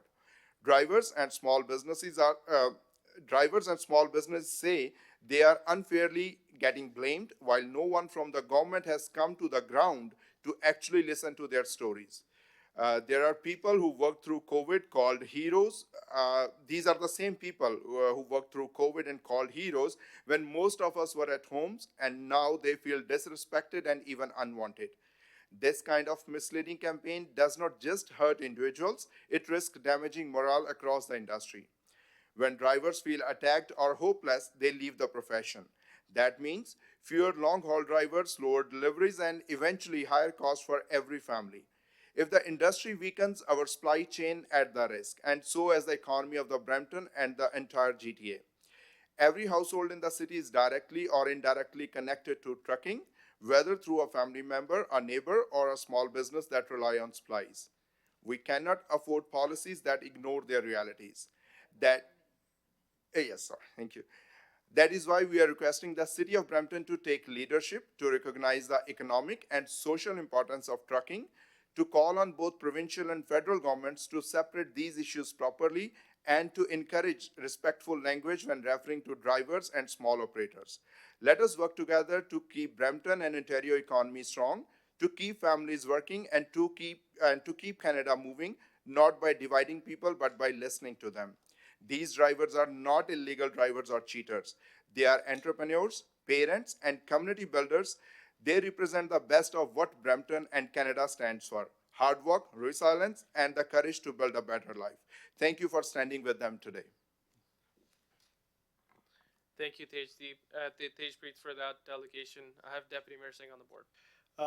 First of all, thank you, Tej, for coming and delegating on this important issue. We stand with our truckers. Truckers have been pivotal for the growth of the city of Brampton. We know we're a hub when it's CN, CP, but truckers really stepped up and they were acknowledged by council, especially during COVID. They kept the city going, they kept the province going, and they kept the country going. So I feel truckers and the trucking industry really punched above its weight when the country needed it, when the province needed it, and when the city needed it. It's definitely challenging times.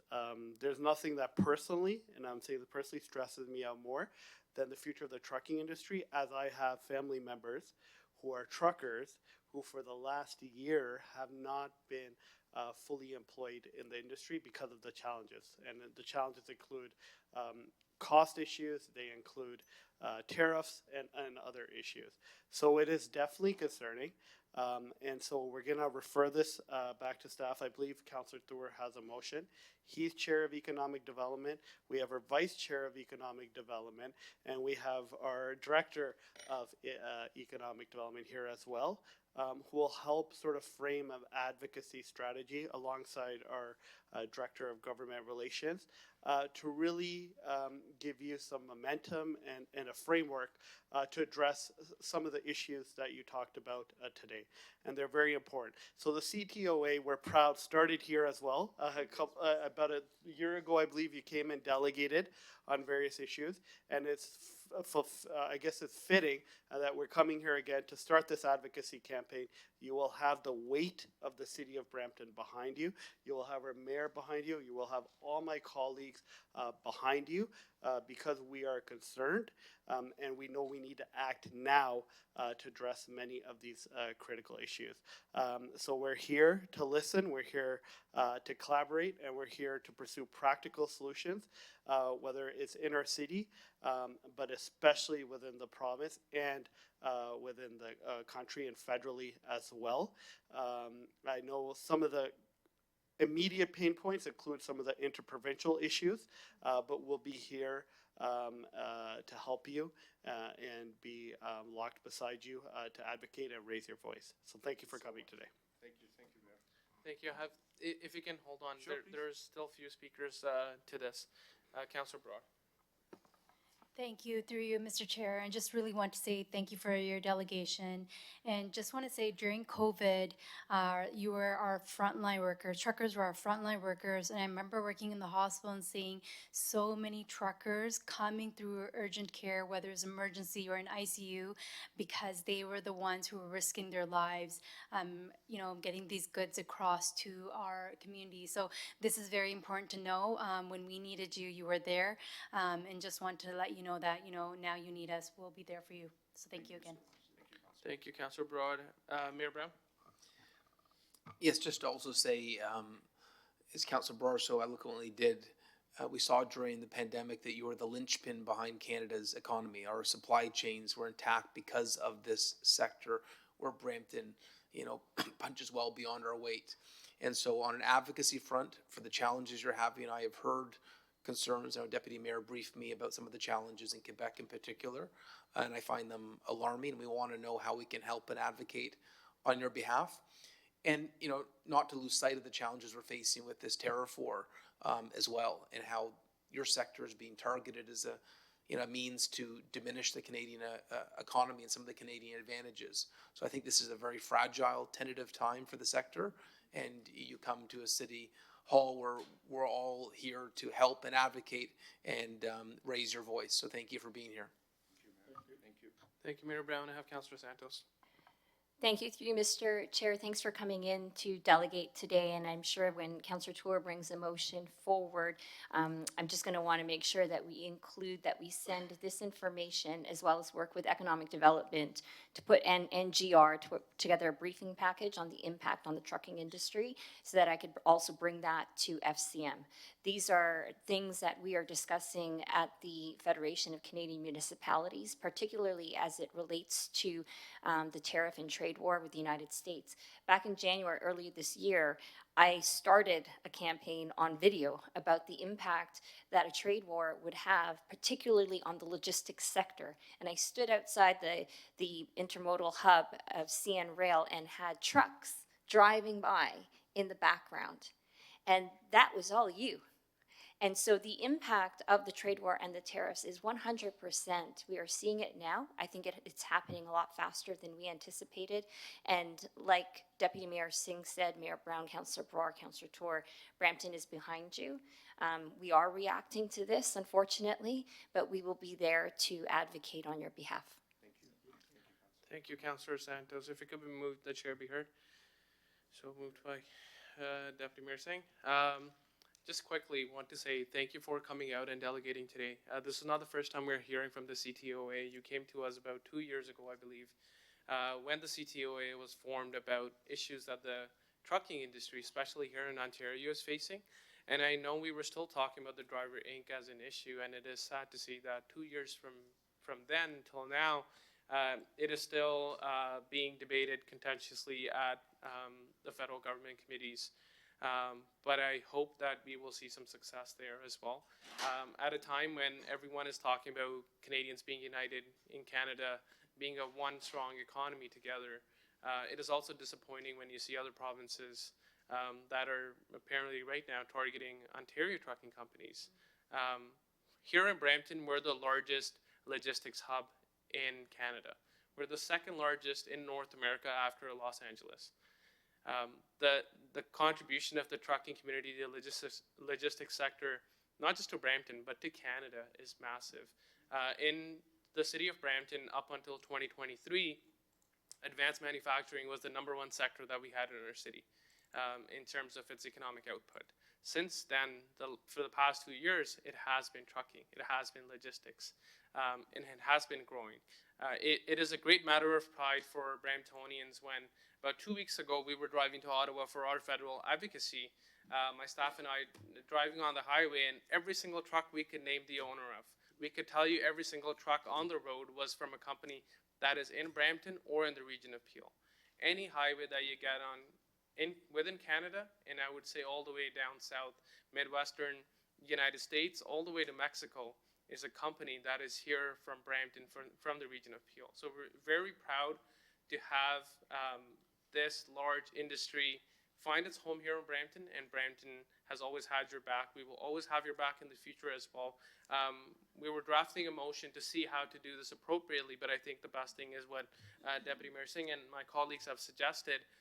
There's a lot of work that we can do on this with a united front, whether that is through the Economic Development Office, whether that is through government relations with members of council, like Councillor Santos, that is on FCM. We have representation on AMO as well.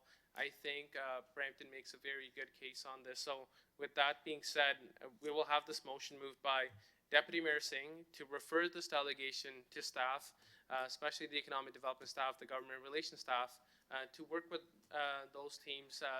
They can provide further context and information. I think if it's whether it is a working session where information can be shared from the CTOA to us on what those challenges are that you're facing, we would like to get ahead of them. We have a fantastic tariff task force that has been very hands-on with the advanced manufacturing industry that is being hit really hard right now, and I know logistics is being equally impacted. So I think there's a lot of work that we can do together on this. So with that, I have a motion here moved on the screen by Deputy Mayor Singh to refer this delegation from the CTOA back to staff for further report back at a later time. With that, all in favor? Any opposed? Seeing none, that motion carries. And I know Deputy Mayor Singh also requested that if we could take a picture with the members of the CTO. I know there's other members here as well. And we can use that for our social media as well. Thank you. Thank you.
Thank you. Moving on to our next item. Item 7.1 was held by Councillor Santos. Staff update regarding government relations matter. Councillor Santos, do you need the presentation or you have questions?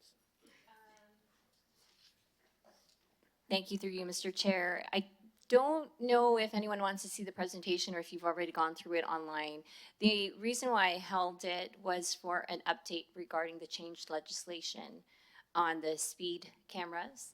And I believe staff wanted to provide a quick summary on kind of next steps for Brampton, what we might be doing with the cameras, and any future reports coming from staff regarding the provincial changes. Michael Kralt is here. Yeah, through the chair, just for a brief update, and then maybe we can get the slide. I believe it's slide 8 that has the general update.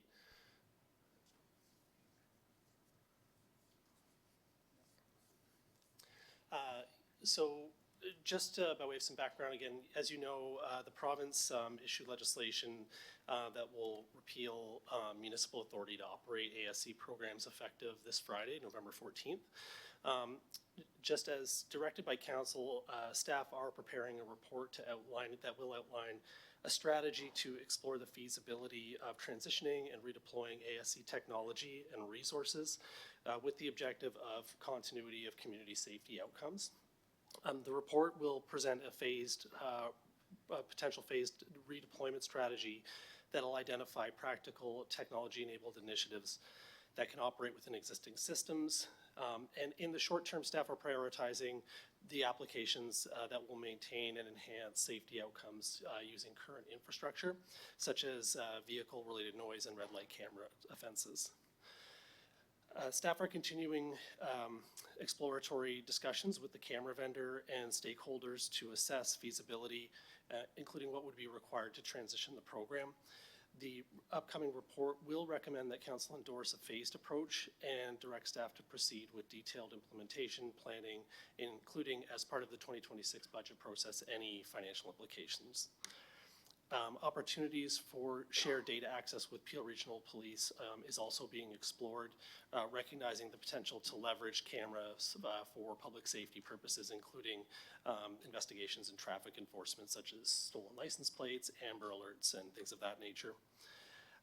The ASC transition is being coordinated as well with the conclusion of a review of the city's administrative penalty program, which so far has identified opportunities to modernize service delivery and strengthen compliance for community safety related outcomes through program investments and improvements and diversification, which include red light camera and other offense streams as well. The intent of the transition strategies will be to maintain Brampton's leadership in road and community safety objectives through technology-related compliance. And I would just also add, just from the slide here as well, from the government relations update, that the mayor has written to the premier and the minister of transportation requesting provincial support for these redeployment opportunities as well. And we will be coming forward again with that staff report at the November 26th meeting. Thank you, Councillor Santos. Thank you so much through you, Mr. Chair. First and foremost, a big shout out to the ASC staff and also to Michael Kralt for implementing what is really a best practice program in Brampton. And I will say that on the various walkabouts and communication that I've had with parents and residents in particular, especially in school zones, many of them are very upset that we're no longer able to use them. My question is, will we still be collecting data? I'm very curious to see some of the changes in behavior before and after the banning of the cameras. Yes, through the chair, Councillor Santos, until as we go through this process, the cameras will remain in place and they will continue to collect traffic data, including speeds of vehicles at all locations during that time. Okay, perfect. And then the only final thing I just wanted to confirm is during question period a couple of weeks ago, two of the MPPs got their stats wrong about Brampton that I called out publicly here on council and asked for a letter to be sent to correct it for the record. Has that letter been sent so that they actually know what they're talking about? Through the chair, yes, that letter has been sent. Okay, perfect. Thank you. Thank you, Councillor Santos. Mayor Brown. just to let council know that I did get a phone call from Prob Sakari about the letter we sent, and he says they would be supportive of. I'm optimistic we're going to see something formalized with the province on the red light usage, the souped up muffler usage, and of course what they've already requested themselves to aid in police investigations. Thank you. Councilor Palacio. Thank you, Mr. Chair. Is it too late to tack on trucks and no truck routes? It's a major problem in a lot of areas that we represent, especially in Heart Lake. And with all construction that's happening now, which shouldn't give trucks the ability to use no truck routes. But it's huge complaints we're getting. So can we also put that on the? Through the chair, we can add that to the list to investigate as well. Yeah. Okay, great. Thank you. Okay, thank you. Seeing no further questions. Thank you, Michael. Any further questions regarding the government relations report matter? Motion moved by Councilor Santos to receive this report. All in favor? Any opposed? Seeing none, that motion carries. I had added item 8.3.1 to economic development section, but that item is no longer needed because that was dealt through the delegation. So public question period for economic development section.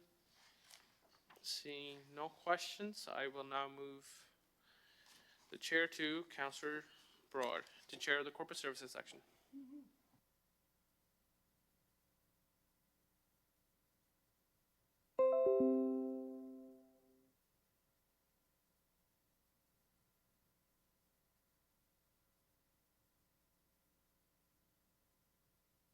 Thank you. Now we'll go on to our corporate services section. We will now have a presentation regarding Bill 60, which is 9.911. Thank you. The chair, I'll be taking you through some of the highlights of the proposed legislative changes through Bill 60, the Fighting Delays Building Faster Act.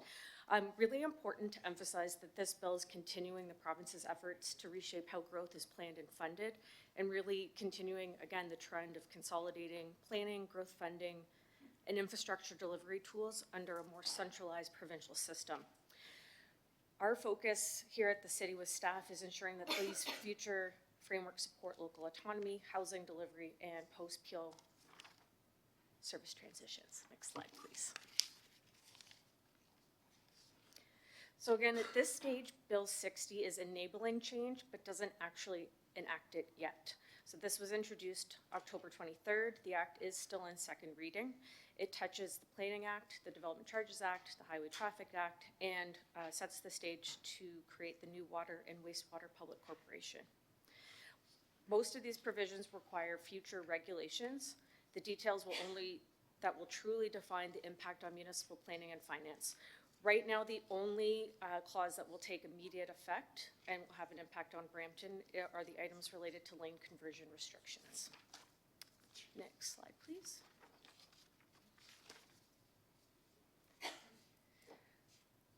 So while some of the acts that are affected are up on the screen, I do want to note that the legislation also amends a host of other acts, including the Residential Tenancies Act, corridor-related provisions under the Public Transportation and Highway Improvement Act, and a lot of these carry limited or indirect implications for Brampton, while others have no impact at all. All of the proposed legislation has been reviewed by staff and are all summarized in the report appendices for Council's awareness to ensure that we're monitoring any changes that could intersect with our operations over time. Next slide, please. So some of the future planning rules that are proposed include additional as-of-right performance standards. Council may recall under Bill 17, there were some performance standards already introduced, and this just furthers that. The province wants to simplify zoning by making some performance standards automatic, but this will of course come with trade-offs. Their intention is to enable gentle density through height, setback, and coverage flexibility without minor variance applications. For Brampton, this will reduce our local ability to manage neighborhood character or infrastructure capacity. Also want to note that this will be potentially quite disruptive for the work that's being done under our comprehensive zoning bylaw review, which is nearing completion. Staff support flexibility, but we are calling for clear compatibility guidelines and transition provisions to protect the work that staff's already undertaken. Next slide, please. So the image on the screen is a bit on the nose and is a worst case example of what as of right performance standards related to height could look like.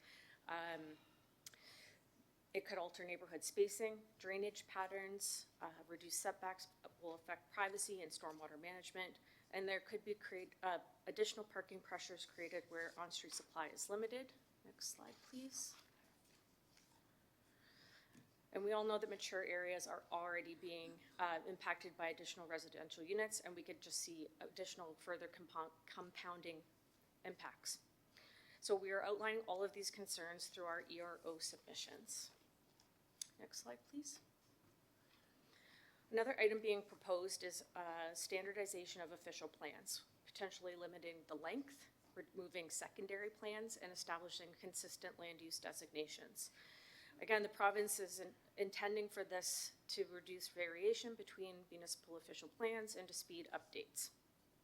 From an impact perspective, this might make the process faster, but it would erase context-specific policy frameworks for fast-growing urban cities. One size fits all does not work for a rapidly growing city like Brampton. Next slide. Additional changes are also being proposed for the Development Charges Act to further reshape how growth is financed. The province states that their intent is to create a more transparent and standardized growth funding system. They are introducing a new land acquisition DC class that adds the potential to recover land acquisition costs, but also introduces new reporting obligations and provincial oversight. Next slide. So preparing for a post-Peel service transition, this isn't a new topic for council or the community. And just to flag here that service coordination is critical. Any lag during the transition could delay housing or employment growth. This new Water and Wastewater Corporation is a major structural shift, but it is still several years away. It will require new financial and governance frameworks for rates, debts, and capital coordination. And our staff in government relations and the transition team are working very closely with the transition board and the other locals to make sure that this comes online with Brampton's best interests in hand. Next slide. So the province will, upon royal assent of Bill 60, will gain authority over lane use and signal control on major corridors, with the intention being to standardize corridor design and accelerate provincial project delivery. For Brampton, perhaps the most impactful is the municipal lane conversions. For example, converting a lane of transit for bike lane or for transit use will require provincial approval. And I'll note that the Complete Streets and our Vision Zero programs depend on lane conversions in some corridors. So we are continuing to advocate for municipal discretion in multimodal design corridors. Next slide, please. So we're well positioned to adapt when implementation begins. For our staff have completed a comprehensive analysis in our draft ERO submissions. There are 11 of them, appendices A through K in the report. And we will continue to advocate through AMO and other intermunicipal working groups to ensure Brampton's interests are reflected in the regulation. Next slide. So to sum up, Bill 60 sets the stage. It does not change operations today, but it does signal where planning, infrastructure, governance are heading. The framework legislation touches planning, funding, and servicing, and it continues to have the potential to reduce local autonomy and increase reporting burdens, if not balanced through regulation. So we are engaged and we're advocating for flexibility, clarity, and collaboration. And our continued advocacy and readiness will ensure Brampton is not only prepared for Bill 60, but helping to shape how we put it into practice. Happy to take any questions. Thank you for the presentation. We do have questions. Councillor Palashi. Thank you, Madam Chair. thanks for the update. It's a lot of important information. That's why I didn't want it to be a planning and needed for it to be here in front of all committee. That as of right zoning is like this Bill 60, the meddling in municipal government bill, is with respect to the as of right zoning in our comprehensive zoning bylaw that we're looking at right now. That as of right, is that only within MTSAs or is it's anywhere in the city? Yeah, so through the chair, it would be citywide. I would point out that the specifics of what it would look like aren't yet available to us. All the province has said is that they're looking at as of right performance standards. So that could be height, could be parking. In the last bill, we had the side yard, the setbacks, lot coverage. Pretty much anything related to performance standards could be included. They haven't said if it was going to be scoped to just an MTSA or I would imagine it will be citywide. And they also haven't given any indication if it's going to be a minimum, a maximum. We just don't know yet. We've heard up to maybe 4 additional units also, correct, for the as of right? Yeah. The water and wastewater, I think that's a discussion that we need to have. I don't think at the region, we've never asked for the province to look at the water and wastewater, I don't believe. I'm not sure if we've made a decision, have we, on if that should be something that should be taken away from the region? I don't think we have, and maybe that's something that we should be looking into or discussing. I don't believe that that's a good idea, but I definitely want to be able to have the debate. I think the first piece of it in terms of the ERO, I think we need to ask for a longer timeline. I think that's too short of a timeline for us to put everything together to respond to the ERO. Has that ever happened in the past where we've asked for more time and they've provided it? Anybody? No? Through the chair, through to Councillor Paleshi, certainly we haven't done that, but it never hurts to try. Whether or not the province will actually listen, I would be cautiously optimistic to that request. Okay. The workshop that we're having on the comprehensive zoning bylaw review, is this going to be at that workshop as well? It's kind of integrated, right? So, because I think more education, more awareness on what this actually means for everybody is important. So, can we include that? It's included by osmosis, anyways. Yeah, through the chair, through to Councillor Paleshi, the workshop's on Monday, hoping that all members of council will attend, because to your point, a lot of this will be discussed, and you know, the province is moving at a fast pace to force this upon municipalities. So the sooner we get input from council, the sooner we can complete our ERO submission. Thank you for that. And just for council's awareness, that comprehensive zoning bylaw and this Bill 60, essentially what this could do if passed, you know, you get the complaints from your residents about what's being approved in their neighborhoods, and it goes as of right. So there's no real reason for them to come to council, and essentially that's what it means. So be prepared for the phone calls to be increasing. The last thing any relation to, or Bill 60 or any other bills, how do they affect Toronto? Do we know how they affect Toronto, and how do they affect Toronto with the Toronto Act? So through the chair, all municipalities would be impacted in the exact same way. The overall intent of every piece of legislation that the province has released, 60, 17, 23, 109, 108, is to create a sort of a whitewashing of policy for planning across the board. One size fits all. But in the past, there has been bills that have been proposed and moved by the province that they don't affect Toronto because Toronto has the Toronto Act. And so that's what I kind of wonder, I don't know much about the Toronto Act other than it's something special for Torontonians, I guess. Through the chair, through to Councillor Palashi, perhaps what staff could do is just take this back, do a quick scan of those pieces of legislation in consultation with legal staff to see if policy interventions or legislation from the province have not impacted the city of Toronto because of the Toronto Act, why? And could that be applied elsewhere?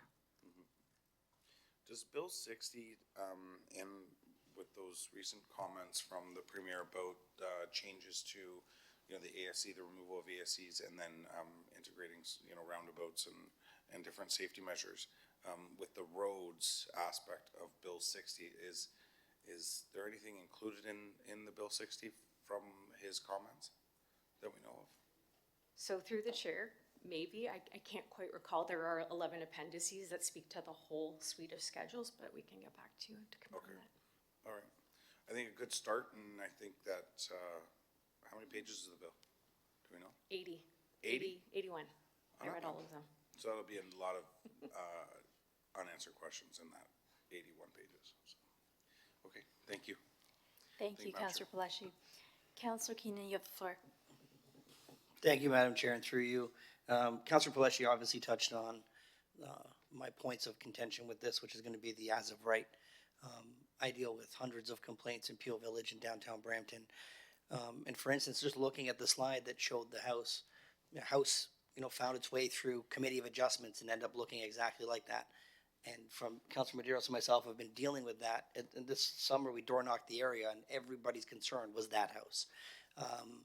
And I just think that we need to really be doing something here to shine a light on the fact of what the province is trying to do. If essentially they're tying our hands time and time again to do what the city of Brampton residents want us to be doing. This is just gonna add us into even worse conditions when it comes to parking. We've had an ask to pause ARUs for a year, over a year. We're working on it. And then they come out with this, which is gonna make it 10 times worse. We deal with parking issues. We try to, for the last year and a half, we've been looking at how we deal with driveways to make sure that we're not having parking lots as driveways. And this is just gonna get rid of all that work that we've done. It's just work and work and work that we continue to do, staff continues to do, councillors continue to do, just to be slapped down again by the province, technically implementing things that really have nothing to do with them. I have residents that can't even get a hold of our provincial counterparts about these issues that they're creating, whether it be the speed enforcement cameras, whether it be ARUs, now as of right. These are all issues that we field from our residents that another government is tying our hands on. And then we say, oh, it's the province. And you get the residents saying, well, you're always just going to say it's the province. What can you do? Realistically, again, they're going to tie our hands to say that we can't do anything. I'm just really starting to get confused as to where does the line start and stop from what's our jurisdiction and what is theirs, right?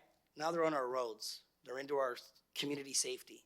They want to do stuff on community safety, give us more money for police. That's how they can help us. But let us deal with our roads and keeping our roads safe through the safety measures that they're coming forward and saying, we'll give you these. We've already been implementing those. And now we deal with things and we go to them and say, hey, minister, we're having a real issue with cars, which are causing road safety concerns. We have these issues. We have ARUs, we have safeties in basements. Like, can you help us with this? Sure, here's how we're gonna help you. We're gonna allow them to do more. We're gonna allow them to go higher. Our biggest thing is character of our community, and now here's another thing that's gonna ruin that. I'm just absolutely dumbfounded by this one. But I would ask, what is our plan and how do we combat this? Is it just a letter, or is there actual things that we can be doing? Through the chair, through to Councillor Councillor Keenan. Same word. So a couple things. One, I wouldn't be doing my job as your commissioner if I didn't say that in addition to the land use planning implications and the other implications that Carolyn pointed out in the presentation, there will be real financial implications to the city, to our taxpayers if this bill were to pass. We're already starting to feel the financial pressures of the unintended consequences of ARUs through extra enforcement staff and whatnot. This bill, if passed, will only compound that exponentially. So that is something that council ought to be cognizant of. To your point, Councillor Keenan, on other things we can do, I mean, I think we're blessed to have a great government relations staff here at the city, continue to advocate. And certainly perhaps leading up to Monday's council workshop on the comprehensive zoning bylaw, staff can sit down with GR to come up with some solid advocacy positions that we might want to take in addition to just our standard writing a ERO letter. It may mean having conversations down with our elected officials at Queen's Park and walking them through the financial implications that we will need to make us whole. Yeah, and we hear that a lot. The province is going to make us whole. I don't know how many times I've heard it in the last 3 years that the province is going to make us whole. But every time they make a change, it affects our taxpayers, because our taxpayers, as property taxpayers, they now need to cough up the money for changes at the province. But you have the premier saying, I've never raised tax since being elected. But you change policy that increases property tax. So I'm all for a line item on our property tax bill that is because of changes of your provincial government for not making us whole, right? They can go around saying they don't raise taxes and then look at us when they implement change and then our taxes go up. It's ridiculous. That's all for me for now. Thank you, Madam Chair. Thank you, Councillor Keenan. Councillor Santos. Thank you. Through you, Madam Chair, Councillor Keenan, we share the same passion when it comes to this stuff, 100%. And it's really something that I was alluding to earlier when Metamorphosis was delegating, this ongoing downloading to municipalities, expecting us to fix all the problems and deal with the consequences of messes that they are creating, whether that is not properly funding or giving Peel Region our fair share when it comes to social services, but downloading everything to us to deal with, or if it has to do with taking away speed cameras, which evidence and data show prove to work in the city of Brampton the way that we have implemented it in the best way, or when it comes to this. Now, Madam Clerk, if you could, please go to slide number 5, because I would love to hang there for a bit for all the people watching in the public, excitedly watching council, because what, in addition to the suggestion that Councillor Keenan had, which is showing an information line item about, here is how much your property taxes are going up because the provincial government has downloaded stuff and problems to the municipality that we don't have the money to pay for, that they have not given us money to make us whole for. I support that 100% to educate folks as to why their property tax bills might be going high. But I think also in the advocacy in our workshop that you're talking about, Commissioner Ganesh, is showing residents the impact of what the province is putting forward. And if I show my residents this picture, they are going to freak out. And I tell you, I am not going to wear this. And there's no one in the public who's going to put on Facebook, on social media, say, Councillor Santos did this. No, I'm not wearing this. In fact, the city of Brampton, with their bylaw enforcement, with this council, are trying our best to avoid this, have asked the province to help us deal with this, to help us deal with the parking issues, to help us deal with enforcement of garbage, weeds, grass, you name it. This, the province, is what's doing that. So no, I want to hang there still on that slide because it's such a visual that I am happy to go door to door and get my residents to sign a petition demanding that the province do not do that. And every time I get a complaint moving forward, as of November 14th or whenever this passes, whether that's speed cameras or lack of social services or parking issues and ARUs and everything else, I'm going to put this picture and I'm going to put this picture on it and explain to them what they're signing and put it back on the province who continues to download these problems to the municipalities. And then when I email the MPPs, they email it back saying this is the city's problem. I don't even think they know that they're the cause of the problem. So I'm looking forward to what that advocacy looks like. I'm looking forward. I will create my own petition and I will go door to door and show residents that this is what they have to look forward to because of the province of Ontario. Thank you, Councillor Santos. Councillor Medeiros. Thank you, through you, Madam Chair. I agree with all my colleagues. I'm not going to show my rage and all this other stuff. I think everyone's done a great job. I guess just moving forward in terms of action orientation, part of the government relations strategy. I know during elections we managed to bring the MPPs. They come in. Is there any way that we can, as part of that, would love to sort of be at the table with them, and have Mayor Brown lead that discussion. I do know, and Mayor Brown has suggested this a lot of times. A lot of these policies that come forward, and I don't think they're malicious against Brampton. I think, the province looks across the province, and we have a unique luxury of our growth, which, the housing crisis. But I think a lot of this stuff, when they're looking at the province wide, some of this stuff resonates and could work in communities where they're having struggles to try to build, that density. We just don't happen to be that community, and we get negatively impacted. So, yeah, go ahead, sorry. Through the chair to Councilor Medeiros. So actually, ironically, last week, city staff started their pre-budget consultation process internally with an eye to having a meeting with MPPs, obviously prior to their budget. That being said, if it's the will of council, we're happy to try and pull together an advocacy meeting with our MPPs prior to that, specifically to deal with Bill 60 and other legislation that impacts us in our planning. Yeah, So. and just lastly, thank you. I would love if, Mayor Brown and council members who are usually involved to do those town halls that you guys do across the city, just to understand the impacts that this is going to have and go from there. But yeah, that would be great. Thank you so much. Thank you, Councilor Medeiros. Does anyone, Councilor Tour? Councilor Keenan, sorry.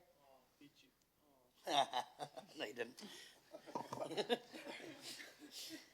Just really quickly on just some of the conversation about the cost. So we obviously would get an update on what this is going to cost our tax base if all these things go through. And is there any way that we can get some sort of report on all of the changes over the last 3 years and what that and all those downloaded costs are costing our tax base based on the province's changes? Is that possible? Through the chair, through you to Councilor Keenan, certainly we can bring a chronology of legislation passed in the last 3 years. What we can do is work with legislative services and finance to perhaps extrapolate what the net new costs on things like enforcement related to property standards because of aggressive ARU policies are now costing the budget, but it would be a high-level extrapolation. That's fine. I'm okay with that. Thank you. Thank you, Madam Chair. Thank you, Councilor Keenan. Councilor Tour. Thank you, through Madam Chair. I actually wanted to just support Councilor Keenan's point that he made earlier about seeing a line item on our budget that is directly related to impacts from provincial decisions. Guelph had done something similar a while ago. I remember talking to Mayor Guthrie, and he said it is a tough pill to swallow. He called it a pill because it's a provincial impacts local levy. He added that on to the budget as a local levy. It was a 1 or 2% levy added on to the tax bill that was directly related to costs the city would have to collect for that the province wasn't paying. So that is a good suggestion if that could be, just noted by the mayor's budget office, if that's something that we can look into to see exactly what Councilor Keenan said, if that could be a line item on our future budget, so that when our residents are paying for it, they understand what exactly they're paying for.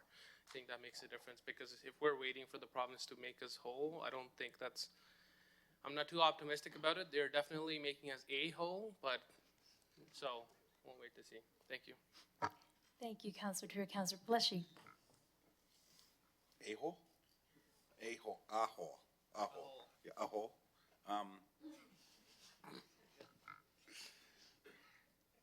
In the past, there's been bills that the government throws out, and they're these massive bills and really complicated.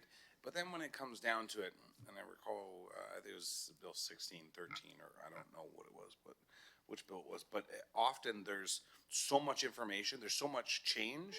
But then when the bill gets passed, it's kind of like amended and refined to be something a little bit smaller impact sometimes. Could this be that one thing where they really want something, so they're throwing all this other stuff on the wall to see what sticks? Like, could this potentially be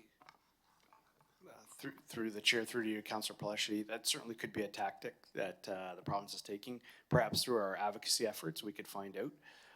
Certainly, the province has not shied away from their the autonomy they're taking away from local municipalities when it comes to multimodal transportation to bike lanes and whatnot. So perhaps that is certainly something I could see the province wanting to achieve through this bill.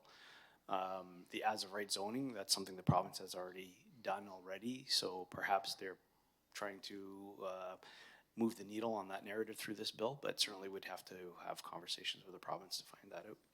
Like there was just, I look at the bill and I look at all the other information in there and I just, like, you cannot be a politician and so inept to what your residents want. Like it's politicians are, do they not listen to their residents? Like it's, I'll leave it at there. Thank you, Madam Chair. Thank you, Councillor Palashi, and thank you so much for all the councillors. I did have one question also. So on slide 6, if we can go to visualing as of right, performance standards, lot coverage. So we see reduced green and permeable space. So Councillor Palashi and I go through this with a lot of residents. So I know the city of Brampton has been, promoting green spaces, planting trees. So obviously there's going to be consequences for these, and who would have to pay for that? Through the chair to the chair, it would be the city. Okay, thank you. It speaks for itself. Yeah, thank you. So we have a motion moved by Councillor Palashi to receive a 9.2.1, the staff report overview and the presentation, and approve the recommendations in 9.2.4. We could do it separately. Yeah, thank you, Madam Clerk. So we have a motion moved by Councillor Palashi to receive the presentation and to receive 9.2.1. All in favor? Thank you, the motion carries. And we have another motion to approve the recommendations for 9.2.4, moved by Councillor Palashi. All in favor? Thank you. Motion carries. Perfect. Now we'll move on to 9.2.4. Do any members have any questions or comments? Oh, Madam Clerk, we're already done.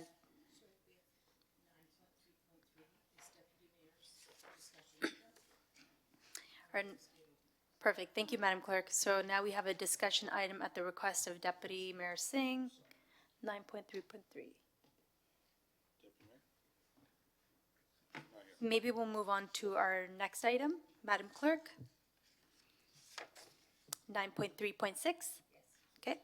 Our next agenda item is notice of motion moved by Councillor Madera, seconded by Councillor Keenan.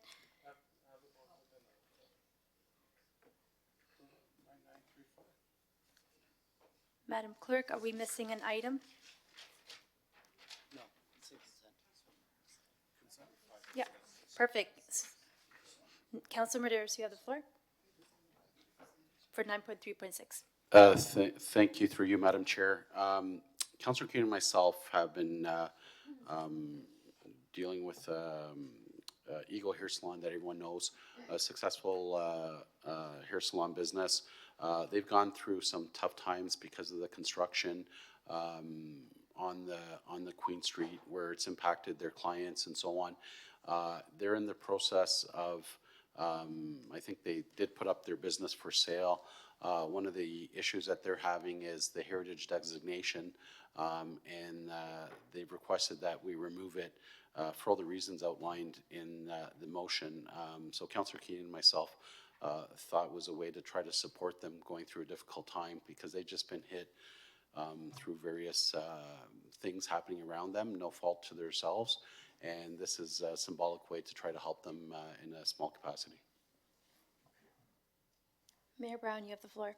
Yeah, thank you, Councillor Keenan and Medeiros, for raising this. I've got the same complaints from the property owner. One of the complaints that came in was about flooding from regional work and not having any luck with insurance. I'm not sure of what advice we can offer or input, but he was seeking some guidance there. Maybe we could help him connect with the region. He said there was reasons. He was told he was ineligible for insurance that it was work that was not his doing. Yes, Mayor Brown, thank you for bringing that up. That has been an issue that Councillor Keenan and myself have been in touch with the region regarding.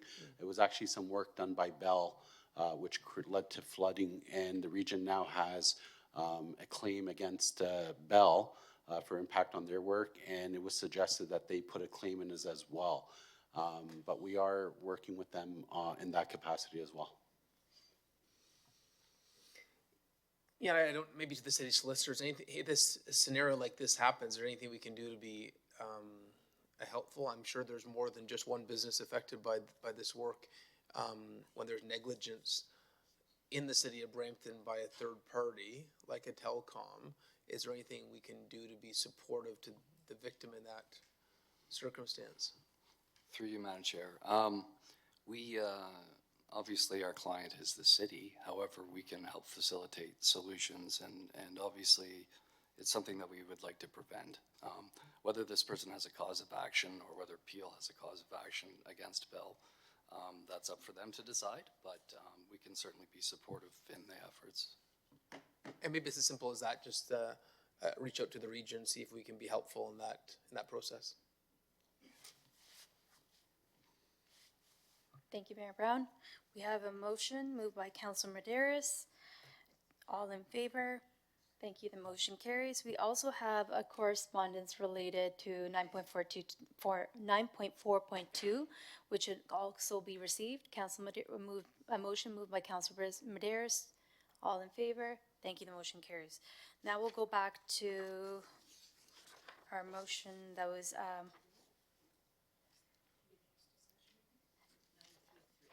9.33. Deputy Mayor, you have the floor.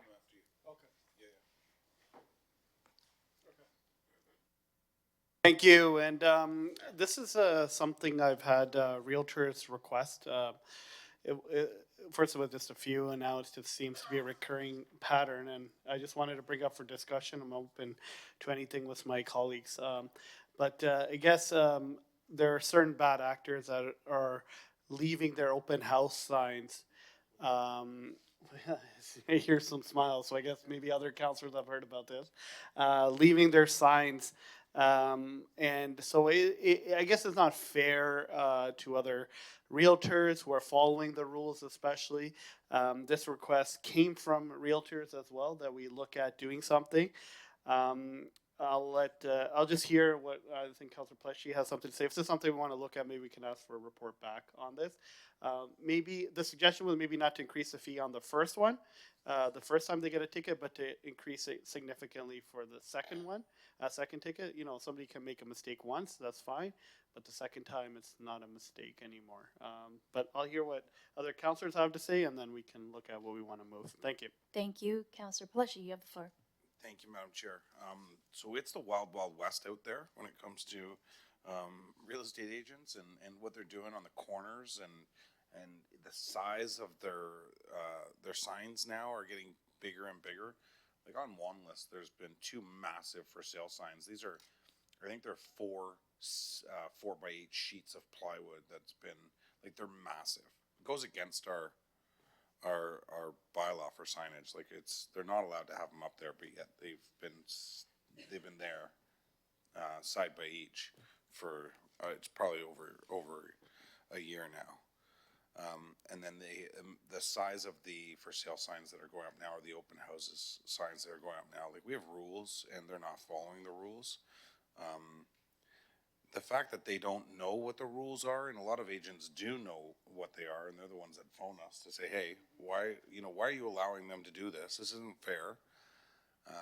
So something needs to be done, and almost to the point where, and you hear a lot from even our residents that purchase new houses or purchase a house that, they were told that they were allowed to do this, or it was a legal basement or something like that. And real estate agents aren't doing their jobs. And I think it's time that we have some sort of licensing in Brampton for agents where you can only sell. Like, it has to, I'm certainly not trying to create another revenue source or anything like that. It can be nominal, nothing in a fee. But you know, maybe there's benefit to them for open houses where, you know, people can go and on a City of Brampton website or something, but, you know, you shouldn't be allowed to sell a house in Brampton if you don't know the rules. Like, it's absolutely ridiculous out there with the amount of open house signs are on every single corner. And there used to be 2, now they're going 4. And the signs are getting larger, so whatever you want to do with this, let's do it, because, you know, fines are coming, and it's too much out there, for sure. Thank you, Councillor Palashi. Councillor Fortini. Yeah, thank you through the chair. Thank you, Deputy Mayor, for bringing this forward. You know, I drive around the G section, and there's every corner you have 2 signs, open house for sale. And then I drive around, I don't see any open house. I think they're doing it all along Chinguacousy Park and all more for advertising. So I don't know if we could just pick them up and take the signs away or give them big tickets, because it's getting ridiculous. Like, well, every corner do you find off a major corner, Bramalea and Williams, you got 4 signs, 2 at each corner. So thank you for bringing this forward. And it's getting out of hand. Thank you. Thank you. Thank you to my.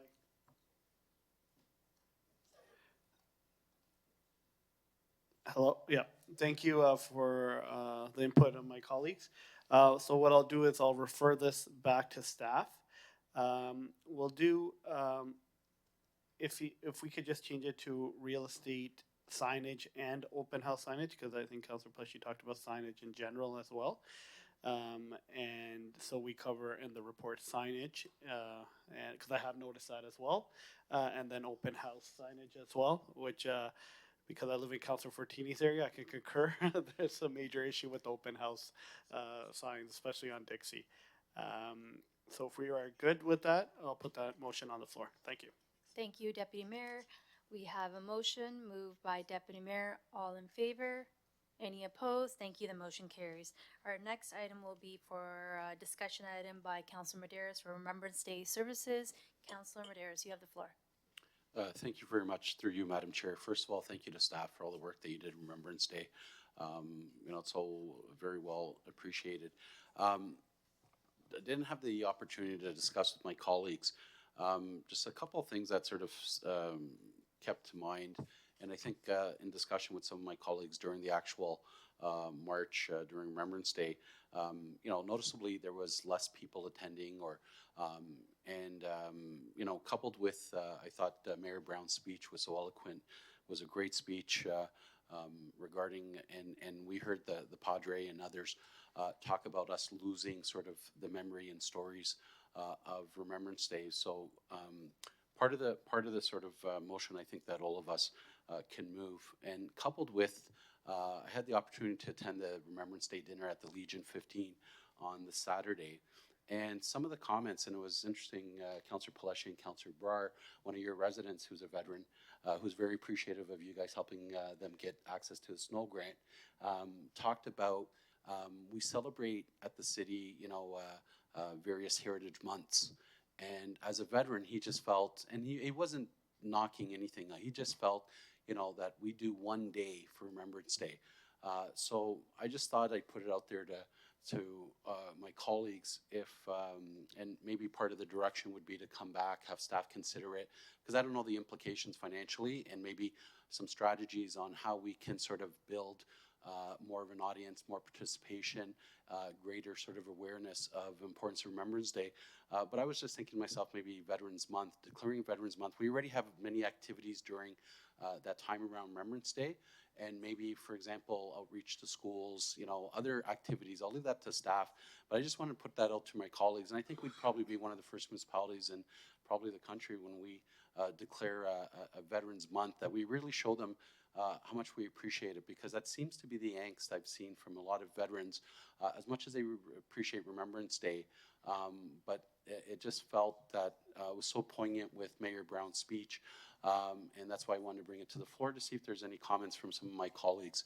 And direction would just be to staff to come back with, you know, consideration of a month declared by the mayor, and maybe some, you know, some strategies on how we do it. Thank you, Councilor Medeiros. Councilor Palashi. Thank you, Madam Chair, and thank you, Councilor Medeiros, for bringing this up. I think kind of a lot of a lot of things had happened. It was almost like a perfect storm where, you know, we didn't have a council meeting prior to Remembrance Day that we could, you know, come and bring in Hank and bring in whomever and promote the day that was coming up. So, you know, we also didn't have the banners that were up on the light post this year, which was disappointing. The numbers were down, obviously, from, you know, back when in 2014, 15. That street was lined. It didn't matter if it was raining or snowing. Both sides of the road were packed with people. So I would like to see how we can try and get some promotion out there and get more people in attendance. There's been times where that place has been absolutely packed and rammed, and maybe it was because of the day of the week, I don't know, but when it comes down to it, we need to see how we can support the veterans, support the day, and try and make it a little bit more for the people that did so much for us. Thank you, Madam Chair. Thank you, Councillor Pelletier. Deputy Mayor Singh. Thank you, and I just wanted to throw my weight behind this, that I fully agree. And I think engaging the Lawrence Scotts with the museum will also be helpful for that engagement. And going to the schools, I think schools can engage a lot more for Remembrance Day. This year, you know, Mayor Brown, I got to give you credit here. Your speech was very impactful, especially your personal reflection. And I remember what the Padre concluded off with, which just stuck with me, is when he talked to veterans, their biggest fear was to be forgotten. And that just really resonated. So I think we got to, in their memory, grow the attendance back and continue to remember where the whole city comes together and it's well attended. So more than happy to support this. Thank you. Thank you, Deputy Mayor Singh. Mayor Brown, you have the floor. Yeah, I welcome this initiative from Councillor Medeiros, and I think we could be more robust in how we promote Remembrance Day. I saw all the social media graphics, and I think the city, you know, really put it out there. This is not unique to Brampton. You know, the CP24 was doing a segment reporting on these polls showing that knowledge and understanding of Remembrance Day is down across the country. And so what could we do differently? And I think a staff report on some ideas would be welcome. For example, maybe there's lots of films about World War I, World War II, or different examples of Canadian courage in those moments. Maybe we could get the Cineplexes to have a day where they play these films, and we try to get schools to come out. Maybe we do something at the Rose Theatre, a panel discussion on the Canadian role and Canadian valor. I think there's an educational opportunity here. You know, one thing I remarked on yesterday was that I'm not sure it's necessarily appreciated the totality of the effort, that everyone was involved in those efforts to secure our freedom. And I think it's on us to look at ways to make sure they're not forgotten, as the Deputy Mayor repeated the Padre's remarks. Let's look at the tools we have in the city to educate during this Veterans Month. And I'm sure we've got some of the best event staff in the country. I think if we give it to them and say, you know, where are there opportunities within the city to do this? And maybe it's a film at each rec center. Like there's different ways to do this. A panel discussion in a rec center and the 5 ward pairings. I don't know where this will land, but I'd love to see what the creative thoughts of our events team is. Thank you, Mayor Brown. Councillor Tour. Thank you, through you, Madam Chair. Just briefly agreeing with everything said earlier. I think there's also an opportunity with Veterans Affairs Canada.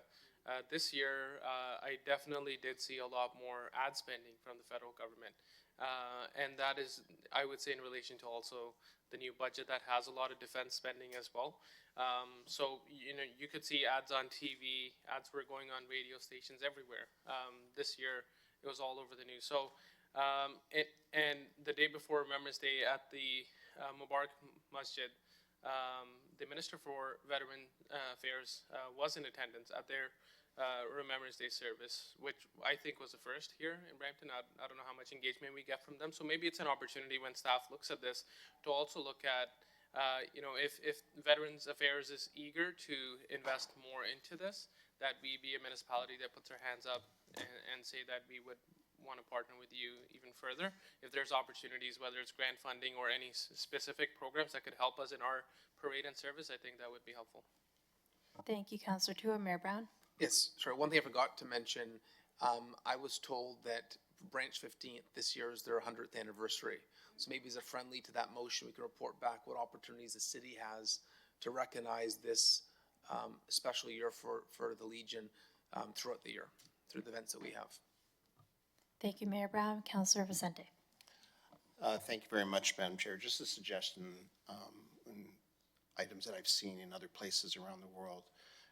We launch our Remembrance Day events through the raising of the Poppy campaign flag. Perhaps something that we could look at that I think would generate a lot of interest in the lead up to Remembrance Day is whether or not we could possibly post an honor guard with an hourly changeover at the cenotaph beginning November 1 and leading up to Remembrance Day, and make it known publicly that there is an honor guard at the cenotaph. And I know that that could bring in a lot of people to come and witness the changing of the guard and the pomp and circumstance around that. So just as an idea and suggestion for staff to consider. Thank you. Thank you, Councillor Vicente. Councillor Palashi? Thank you, Madam Chair. A couple other things that it brought to my attention yesterday.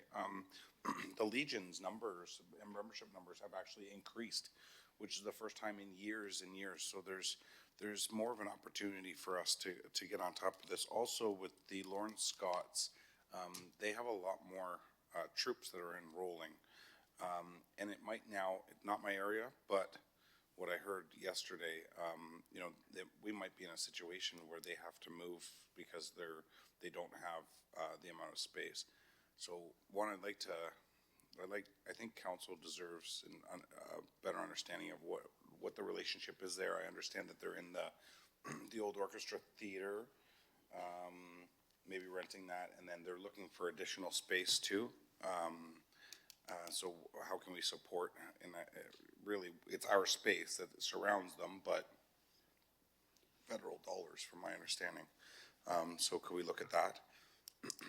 And then also with the cenotaph, I had two individuals arguing a little bit heated that one was saying that they're okay with moving the cenotaph. The other one's saying that you can never move the cenotaph.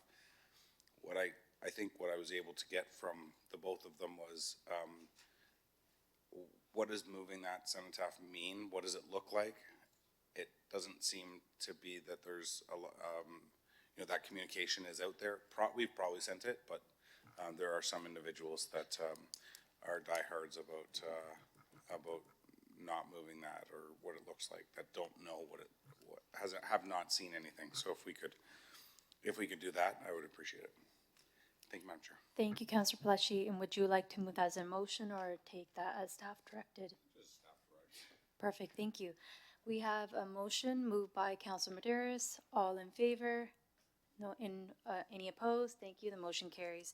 Our next item is councillor question period. Seeing no questions, we'll move on to public question period. Madam Clerk, do we have any questions? No questions online, Chair. Thank you. Now we'll move on to our Public Works and Engineering section by Councillor Vicente.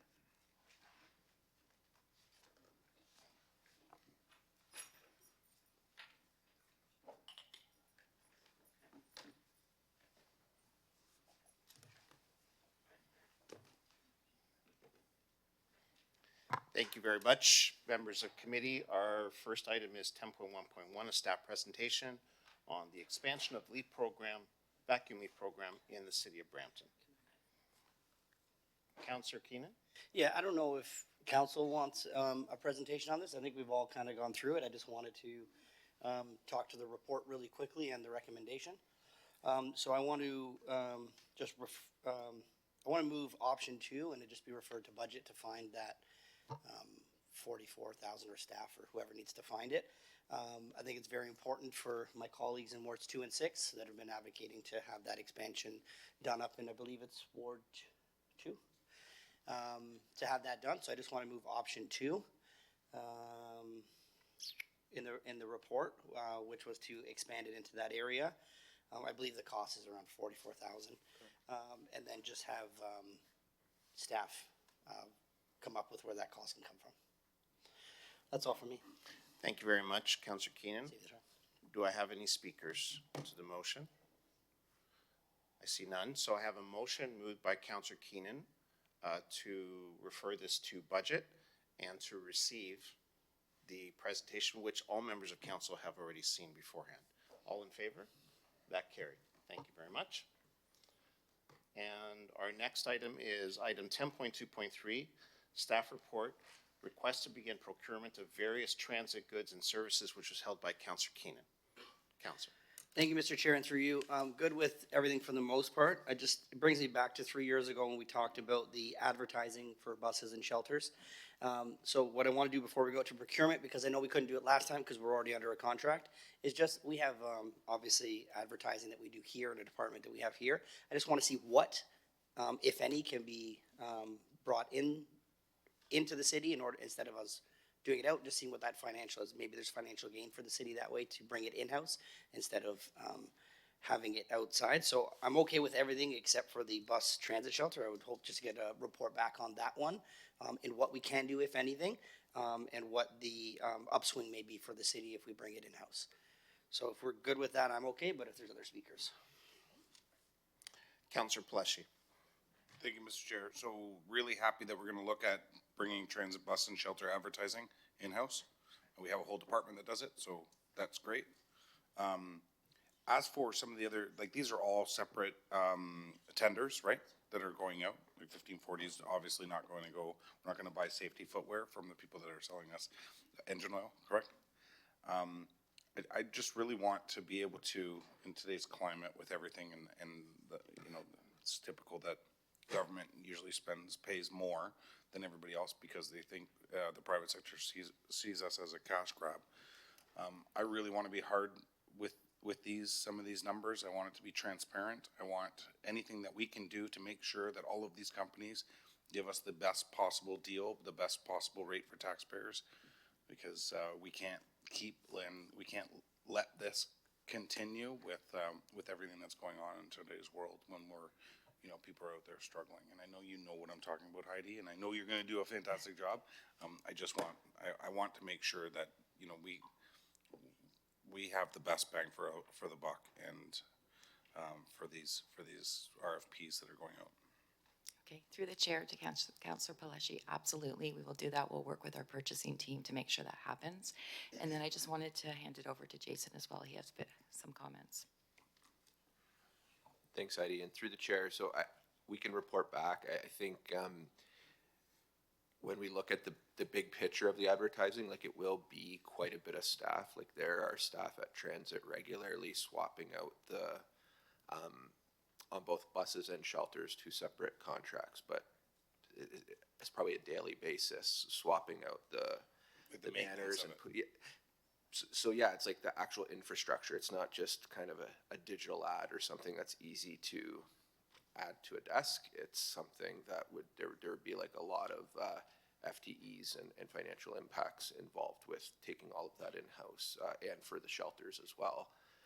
People are going on a monthly basis because usually you're buying on a monthly or roughly a monthly basis, maybe longer, and so you're having people actually going up and swap those out on a regular basis, and we don't have capacity for that on the transit team. Or Maybe I'm confused, Jason. I'm not talking about the maintenance of it. I'm talking about selling of the ad space is what I was referring to. Okay, so I guess what I'm elaborating. Whoever's. It's that the company does the whole A to Z of that. So they sell it and then they put them up, take them down, and swap it out. Okay. So you're just talking about the company that we hire to do the advertising. That's not internal? No, they don't do the advertise. They sell the ad space, right? And then, but they also get those ads in from companies that want them, and they put them up on the buses. They put them up on the shelters and take them down. They're doing that piece too. So I just wanted to elaborate that. I can still bring the report back if you prefer. Yeah, appreciate it. I'd still like to. Yeah, really want to see what that looks like if we took that in house for sure. All right, thank you. Thanks. Thank you very much. So members of committee, so we're looking at approving the report with the one item of transit and bus shelter advertising, receive a report back at a future date. Councillor Keenan, anything further? Okay, all in favor? That carries. And with that, we now move on to councillor question period. Do any members have questions with respect to Public Works today? Seeing none. Public question period. Madam Clerk, do we have questions from members of the public with respect to our Public Works and Engineering section? I'm sorry. Thank you. So we do have item, my apologies, 10.3.1, discussion item at the request of Councillor Medeiros regarding the LRT downtown revitalization updates. Councillor. Thank you very much, Mr. Chair. There were going to be separate items, but I do see that there's connectivity there. The first one just regarding LRT, it was so exciting to see, you know, it's like, we've talked about this for many years, and someone who supported above surface LRT, it was great to see that Huron, Ontario, close to Steeles, you finally start seeing a lot of construction there and everything. And just wanted an update on timelines in terms of, has Metrolinx shared any further timelines when they'll complete, you know, the Huron, Ontario route, I guess. And my second question off of that is, I guess we still stop at Steeles, and then after related to that, and I know Mayor Brown did mention there was a, they were, I think, in the process of maybe hiring a company to do some of the studies for the underground possibly, or they're committed to something. I'm not sure, not to put you on the spot, but I think there was something. So just trying to get an update on what's happening there, because I did sense some excitement, have residents inquiring, so just wondering what's happening. So thank you, Councillor. Through the chair, Metrolinx has been going through an exercise, a lot of commercial discussions with Mobilinx, the consortium that's constructing the current LRT. We know that that they're nearing the end of those commercial discussions and are kind of rebaselining the schedule. So we're hoping that we've got some indication from them, but nothing is out in the public yet. We're hoping, and we've been asking for almost 2 years now for them to come and provide some updates to council on the various projects that they've got working in Brampton, and we're hoping that they will be coming in Q1 of next year sometime to provide that update. It would be on the current construction. Hopefully they'll have some more timelines on when they're kind of forecasting when the operations is going to be in place. The status of the LRT extension, we know that they're gearing up. We've had some internal discussions with staff now, so we know that they're again gearing up, and hopefully they'll again have some timelines as to how they're progressing with that, as well as the Queen 7 BRT project, which has kind of been on a hiatus for the last year, and then as well as their plans for expanding GO train service all through Brampton. And we know that a recent announcement that the province made that they've got some arrangements with CN to purchase some additional land, but again, we're hoping that they can come in and provide some further details on that as well. So through you, Mr. Chair, I guess it's surprising, just the aspect of, we're hoping that's going to be in 2026, right? That's what we're hoping, but we don't have definite timelines. Is that correct? Or? Yeah, through the chair, nothing has been shared, and I think 2026 would be very optimistic for anything. Okay, I guess, you know, driving along Ontario and you know, it was promising to see some of that, so I was excited about that. So that's great. So I look forward to in January.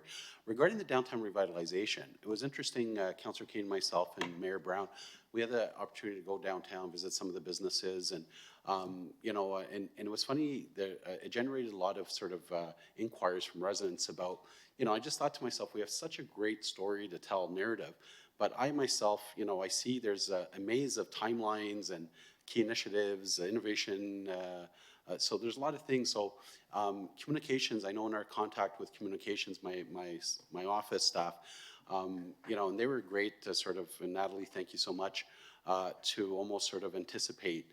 I guess my question today was, can we put something out there that is simpler form, that we can all sort of, you know, share with our residents, that sort of tells them what's going to be happening in the downtown? Because I think there's a lot of moving parts, and a lot of moving pieces, and I think we have a great narrative. Like, it's finally, you know, regardless of, you know, over the years, but I just think there's a lot of excitement that we should sort of generate. So but I do find it's a little complex for residents to understand all the key timelines.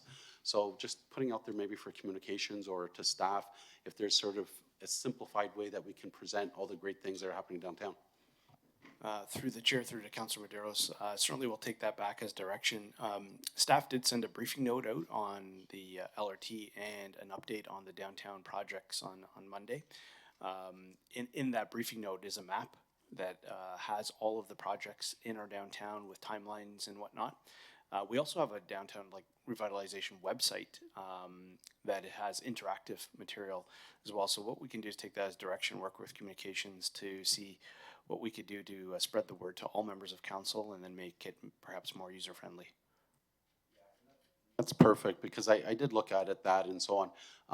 But I think there was a suggestion of maybe like a one-pager of some sort that has all those key projects and stuff. But that's great that we're paying attention to that, because I think it's it's something that we should be proud of as a council, and it's just people are not aware of it. Thank you. Thank you very much, Councilor Medeiros. Staff will take that as direction. So with that, then, we do have council question period. Anything further? Seeing none. Public question period, Madam Clerk. Through you, Chair, there's no questions online today. Thank you very much. And so with that, I will pass the chair to Councilor Santos for Community Services section. Councilor.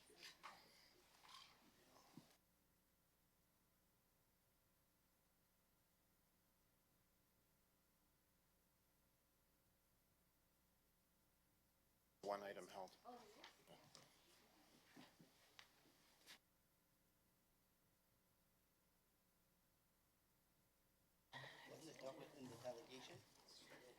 Community Services, 11 point, Madam Clerk, which item was held?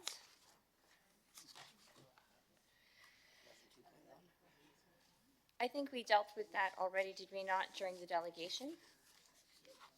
We referred it back to staff, correct? 11.2.1 was dealt with the delegation from Chatel as well as the other delegation from Wildlife. Okay, go ahead, Councillor Tour. Thank you, Madam Chair. I believe this item shouldn't have been held. The delegations were to item 12.2.1. I think there was a confusion at the start of the agenda. 11.2.1 shouldn't have been held, but since it's held, I'll quickly ask a question. I see Mike here in the audience.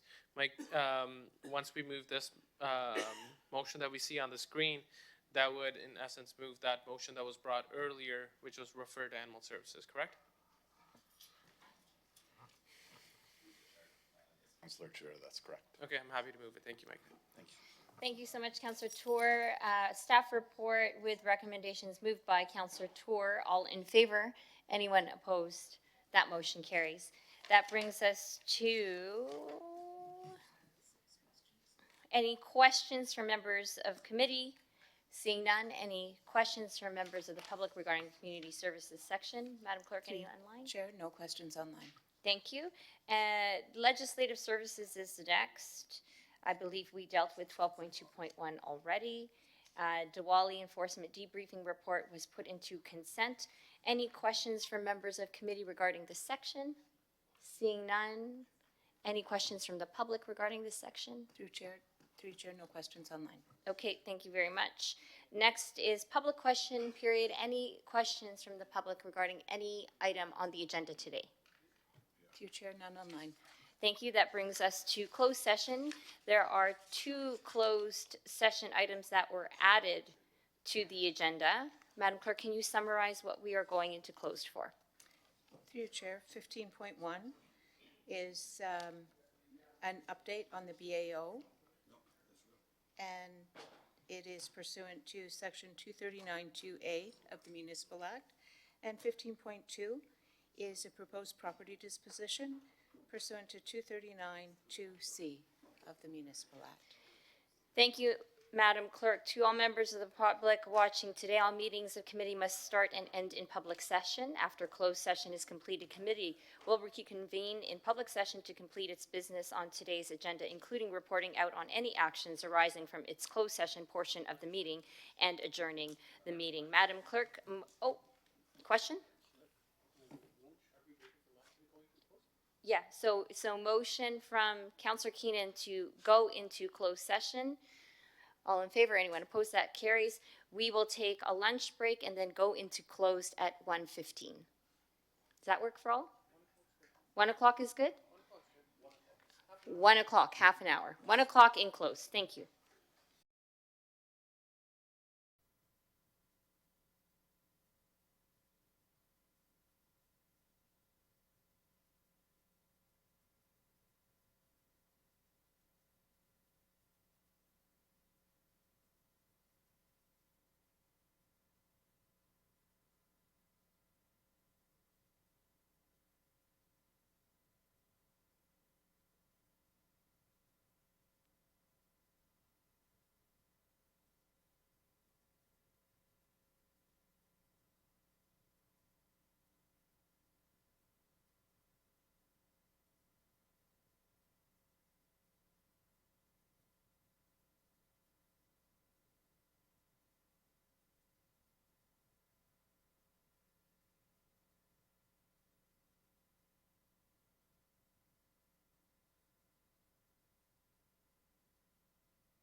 we have quorum.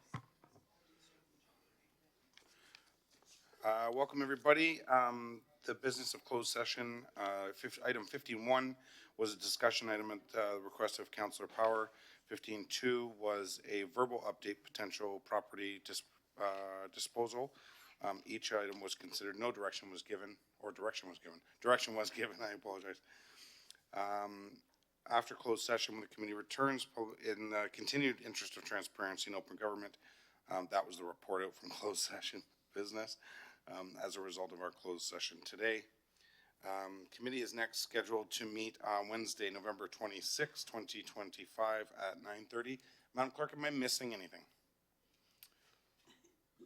Through you, Chair, that's it. We're at adjournment. They've been moved by Councillor Keenan. We adjourn this meeting, and our next regular scheduled meeting is that date that was provided thereof. Have a great day, everybody. All in favor of that, carries.